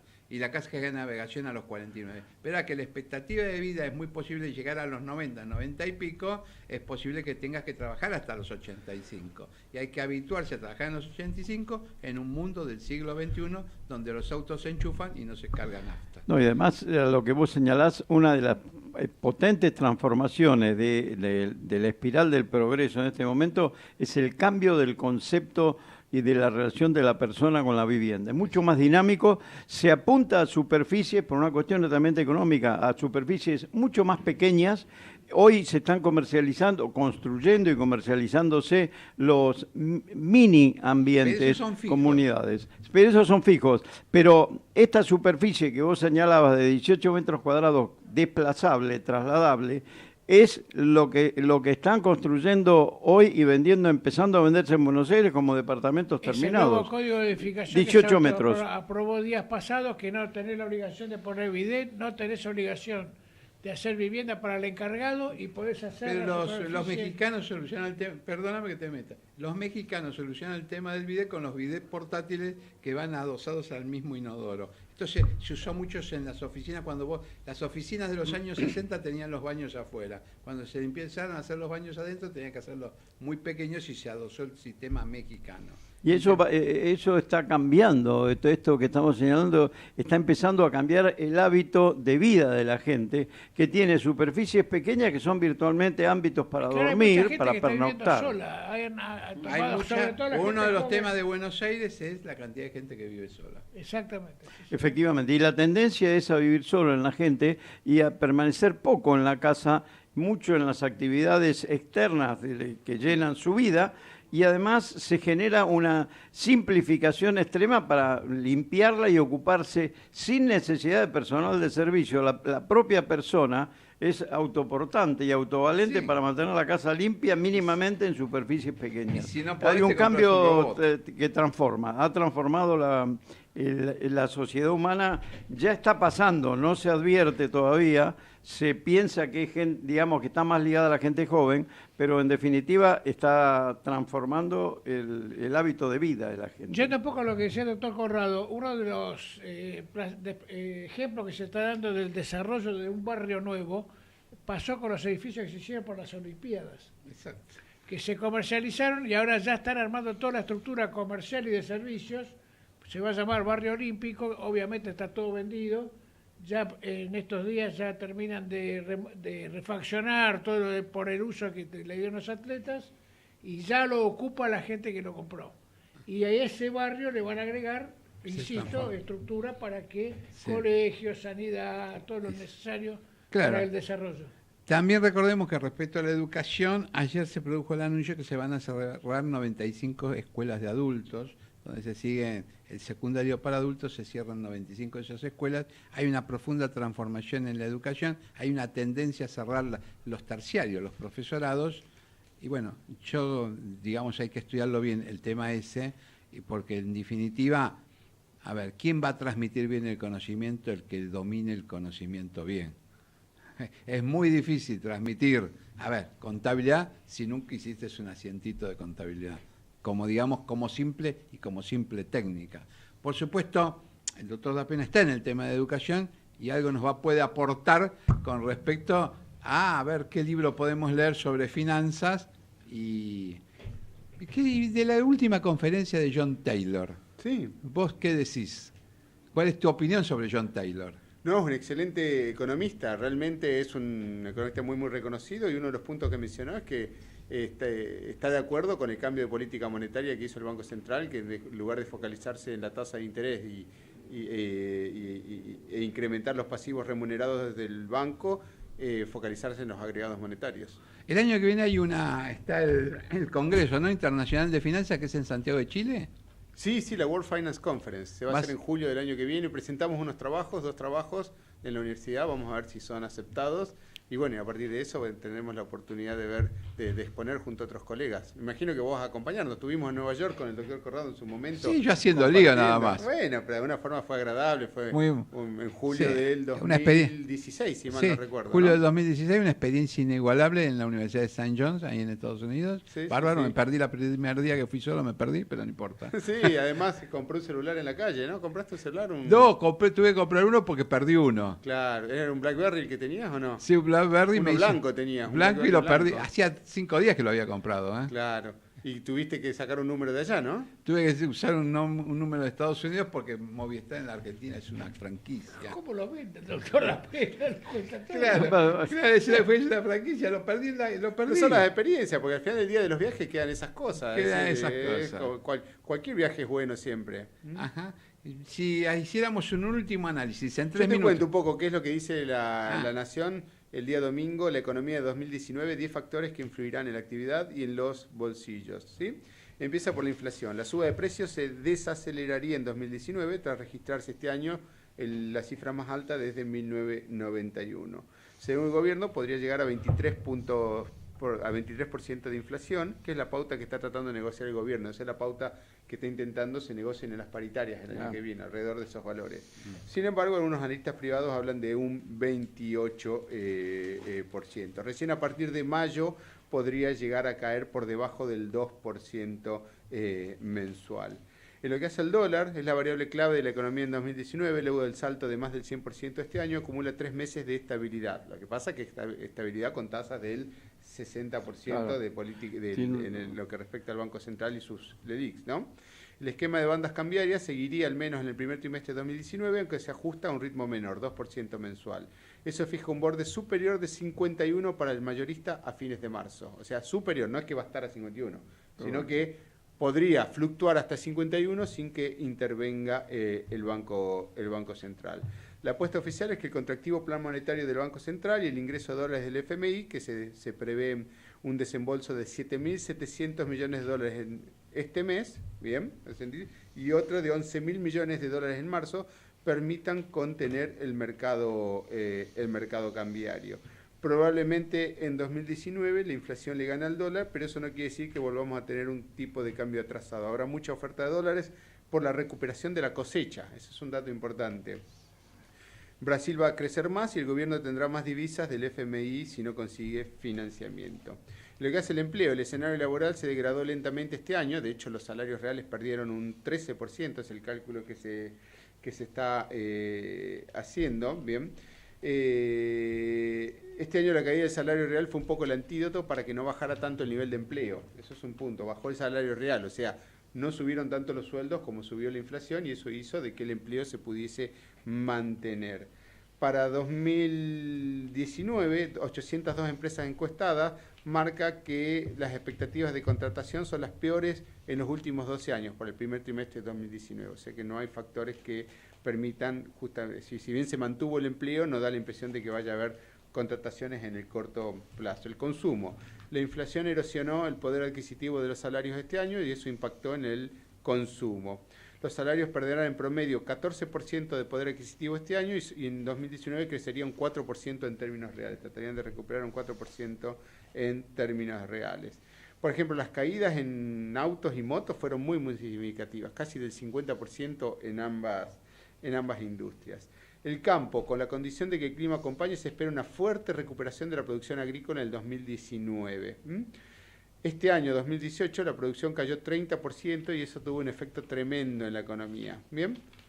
O sea, de alguna forma ese es un efecto que también contribuyó a empeorar las condiciones locales. Entonces, una recuperación tampoco permitirá ver un efecto directo, pero puede existir un efecto cascada al dinaminarse sectores vinculados como el transporte de granos o el comercio. Eso podría representar hasta 8.000 millones de dólares más que en la campaña anterior. Lo que realmente va a marcar el curso va a ser las elecciones, ¿no? La incertidumbre, la resolución de esta incertidumbre que existe con respecto a los candidatos y a lo que puede llegar a pasar. Brasil, el principal socio comercial, inicia en 2019 una nueva etapa y crecería un 1.4% en este año y 2.4% el año que viene, lo cual es favorable para Argentina. El crecimiento en Brasil y un real fuerte podrían acelerar la demanda e impulsar las exportaciones argentinas, fundamentalmente materias primas, alimentos y vehículos, para revertir el rojo comercial que fue de 8.000 millones de dólares en 2017 y que este año sería de 2.000 millones de dólares. O sea, bajaría en el 2018 el rojo comercial con Brasil. Inversiones. El sector energético vinculado a la explotación de hidrocarburos y al desarrollo de Vaca Muerta, la minería y el campo, algo que hablamos antes, ¿no? Sería lo que representaría un mayor dinamismo de la economía. Yo le agregaría la parte de tecnología y en la parte de servicios, educación y turismo. Obra pública y construcción, la reducción de gastos se profundizará en 2019 y eso hace que las partidas para obra pública se presenten un recorte del 30% aproximadamente. O sea, no va a ser un año muy bueno para la construcción, sobre todo desde la obra pública. Bien, y los sectores más dinámicos son los que mencionamos antes, los vinculados al sector agropecuario, la minería, la energética y también un poco, yo diría, la parte de tecnología, educación y y turismo, con un potencial significativo. Así que bueno, esas son las principales tendencias, y de alguna forma lo que marca también es la incertidumbre. Habrá que ver qué termina, cómo nos encontraremos en el último programa del año 2019. Sería bueno ver qué pasaba en el último programa del año 2018 también, ¿no? Para ver, perdón, del 2017, ¿no? Pero tu comentario también tiene un poco de esperanzamiento en cuanto a la cantidad de nichos donde Argentina tendría espacio para, digamos, apoyar un esquema de desarrollo, ¿no? Son como 6 o 7, en definitiva. Sí. Que no es menor, digamos. Doctor Malano, usted que es muy sintético hablando. ¿Sí? En 2 minutos 22 segundos. Un montón de tiempo. Para defenderse. Dígame su perspectiva sobre la justicia argentina para el 2019. El doctor Corrado, ¿va a ir preso o no va a ir preso? Es posible que sí. Esa es la pregunta que nos hacemos Sí, todos. porque tengo casi comida asegurada. Va a continuar en libertad condicional, ¿no? No va a ir preso. Con la pulsera, ¿no? La perspectiva judicial, digamos, para Argentina, en el primer semestre, yo te diría el año que viene, va a tener fundamentalmente en lo estructural sueldos. El tema de los sueldos va a ser una batalla, y esa batalla siempre termina en una situación de alto nivel de paros, que le da bastante incertidumbre al resultado judicial general del año y va a lentificar el tema de los resultados de sentencias judiciales. Creo que esta es una tendencia que se vio en otras décadas, que se había dejado de ver porque justicia había logrado un nivel de ingreso que le parecía razonable a la gente y verdaderamente, digamos, un bajo nivel de paros. Ahora, en el orden de lo que es el fruto final, que es el dictado de sentencias, yo creo que la Corte va a tener que convertirse en algo más digno de lo que es hoy, evitando transparentar internas como nos está pasando, como nos pasó hoy, que amanecimos con la noticia de un Rosenkrantz cuestionado por la mayoría de los otros 3 magistrados. Eso no puede suceder. Si eso sucede, a la incertidumbre normal de la estabilidad jurídica que tienen los argentinos y además los extranjeros en nuestro país, se va a agregar un descrédito, le diría peligroso, inclusive en un final de año y en un año electoral, digamos, un final de año de ciclo de gobierno y año electoral. Usted como hombre de gran experiencia, don Jorge Console. ¿Qué me quiere decir, viejo? De experiencia. Señor. ¿Usted cómo ve Argentina y el mundo? Tiene la misma cantidad de... Mire, entendió su pregunta y se puso los anteojos para verlo mejor. Sí, porque quería ver quién me preguntaba. Pero de todas maneras... ¿Ve que es un hombre experimentado? ¿Señor? ¿Ve que es un hombre experimentado? ¿Quién? ¿Él o yo? Usted. Gracias. De todas maneras, yo estoy mucho en contacto con la gente. Yo siempre creo que soy de la tribuna. El popular acá. Pero otro careta más encontramos de que la buscan caretearla de popular. Claro, quiere que sea candidato. ¿Sabe qué pasa? Hablando con mucha gente, por suerte, es un poco mi trabajo. Es decir, hay mucha desesperanza, mucha inquietud, mucha cosa que se dice, se escucha. Hay mucha receta, mucha gente que sabe y sin embargo a los 2 minutos todo lo que dice queda sin efecto. Pero entonces eso va despertando cierta incertidumbre en la gente. ¿Pero por qué hay incertidumbre? ¿Por qué cree usted que el riesgo país está en los niveles? ¿Cómo, perdón? ¿Pero por qué cree que hay incertidumbre? Justamente porque es muy difícil hacer pronósticos. Porque es lo que baja la clase política. Pero el problema es que no hay que hacer pronósticos, porque la gente hace pronósticos porque la gente quiere tener seguridad. Mucha gente hace pronósticos. ¿Pero quién hace pronósticos en este caso? Diferentes personas, políticos, economistas. No ¿Cómo? Dígame una que haya pegado. Pero porque hay mucha incertidumbre. Si usted tuviera una economía en la cual todo es seguro, le acertaría siempre. ¿Cómo? ¿Quién crea la incertidumbre? La propia política. Por eso. Entonces, en la medida que sigamos con los mismos actores, usted ve que en los programas, en los paneles, entonces la modalidad de los paneles que se está dando, siguen insistiendo con que Cristina y Macri, y la gente no ve salida. Bueno, hay que quedársela, entonces, por eso... Claro, pero no hay una tercera posición, digamos, por llamarla de alguna manera, una tercera opción, mejor dicho, para que la gente desesperase. Usted. No, hasta José Luis espera de quién dar manija para que sea candidato. Bueno, Está Pero bien. todo el mundo tiene derecho a ser candidato. Pero por supuesto, obviamente, pero de esa forma surgió la también. gente. Me gusta una Estos fórmula tipos, que espere usted. Como bien decía el doctor Dapena, el G20 fue un éxito organizativamente, pero en los papeles no dejó nada. Según los mismos economistas que analizan el G20. Sí. Porque en realidad hay mucho interés en China, en quedarse con cosas en la Argentina que necesita. El resto se fue, buenas tardes, mucho gusto. O sea, el G20 es una maravilla de la capacidad que tenemos cuando queremos organizar. Es lo mismo que la seguridad, que es el tema mío. En la seguridad se demostró que cuando las cosas se quieren hacer y políticamente decisión se hacen. Y salieron perfectos. Bueno, fíjese lo como está ahora, es una locura porque volvemos a la policía de la ciudad, volvemos a la cosa que es rutina, que está mal hecha. Porque la hace gente que no sabe de la seguridad, nada más. En el resto pasa lo mismo. Ya no hay un segmento ni un grado de la sociedad que esté organizado. Hasta la Corte Suprema se mueve todo. Todo. Bueno, estás en un mundo en movimiento. Vos decís, ¿de qué palo me agarro? Se va al barco. Bueno. Entonces la gente entra en pánico y dice, a ver, no escuchemos más nada, pongamos música, pongamos una película y... Chao, listo. Tratemos de pasarla lo mejor posible y que se vayan lo antes posible. Es una excelente oportunidad para que en lo político, como decís vos, Jorge, termine ganando un tapado, un inesperado. Es que está dado las condiciones para eso. Pero está dadas las condiciones. Claro, están dadas las condiciones. Mirá lo que pasó en Bolsonaro en Brasil. No es que Bolsonaro era Gardel, Bolsonaro era una opción que dijeron, bueno, es lo nuevo. Ya está. Le voy a leer ahí cerrando, ¿no? Mire lo que dice en la contratapa de Yo Julia de Santiago Postiguillo. Dice, de pronto Roma arde, un incendio asola la ciudad. ¿Es un desastre o una oportunidad? 5 hombres se disponen a luchar por el poder. Creen que la partida está a punto de comenzar. Pero para Julia, que era la mujer de Severo, aclaro, la partida ya ha empezado. Sabe que solo una mujer puede forjar una dinastía. Era los derechos de la mujer ya en el año 192 después de Cristo.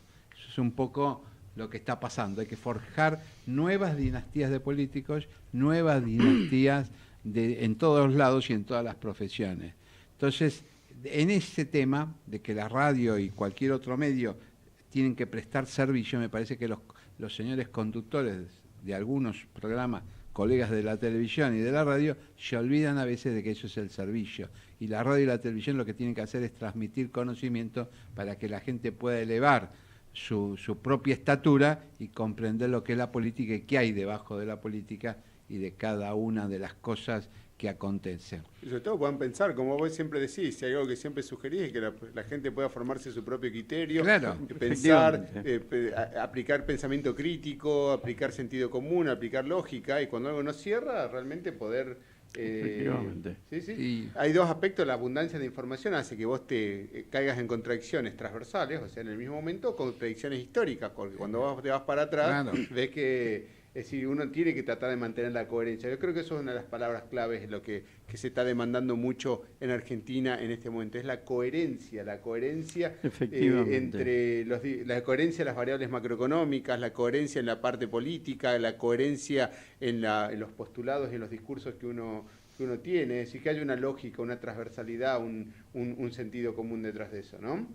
Por supuesto, ya en el cierre nos resta agradecer a las autoridades de la radio, a todos los que nos han acompañado en el equipo del operador, no al productor no, porque nos joroba con el Twitter, entonces no le agradecemos. El productor se merece lo mejor, ha conseguido las mejores. Alberto trabajó muy bien, ha conseguido las mejores notas. Alguien que ha estado presente en todo, preparando los programas, así que yo lo pongo, yo que no me considero parte de su equipo, lo considero él dentro de su equipo, dentro de ustedes, así que para mí es parte de su equipo. ¿Sabe que yo le termino de entender que la definición es de las contradicciones? Como que se quiere lavar la mano por la No, pero es como decía, mire, para cerrar es como decía Groucho Marx, nunca sería socio de un club que acepte gente como yo. Sí, bueno, con esa frase bárbara nos vamos. Le decimos simplemente hasta luego y volvemos no sé, ahí cuando termine la vacaciones. En el 2019 seguro. Ahí está, en el 2019.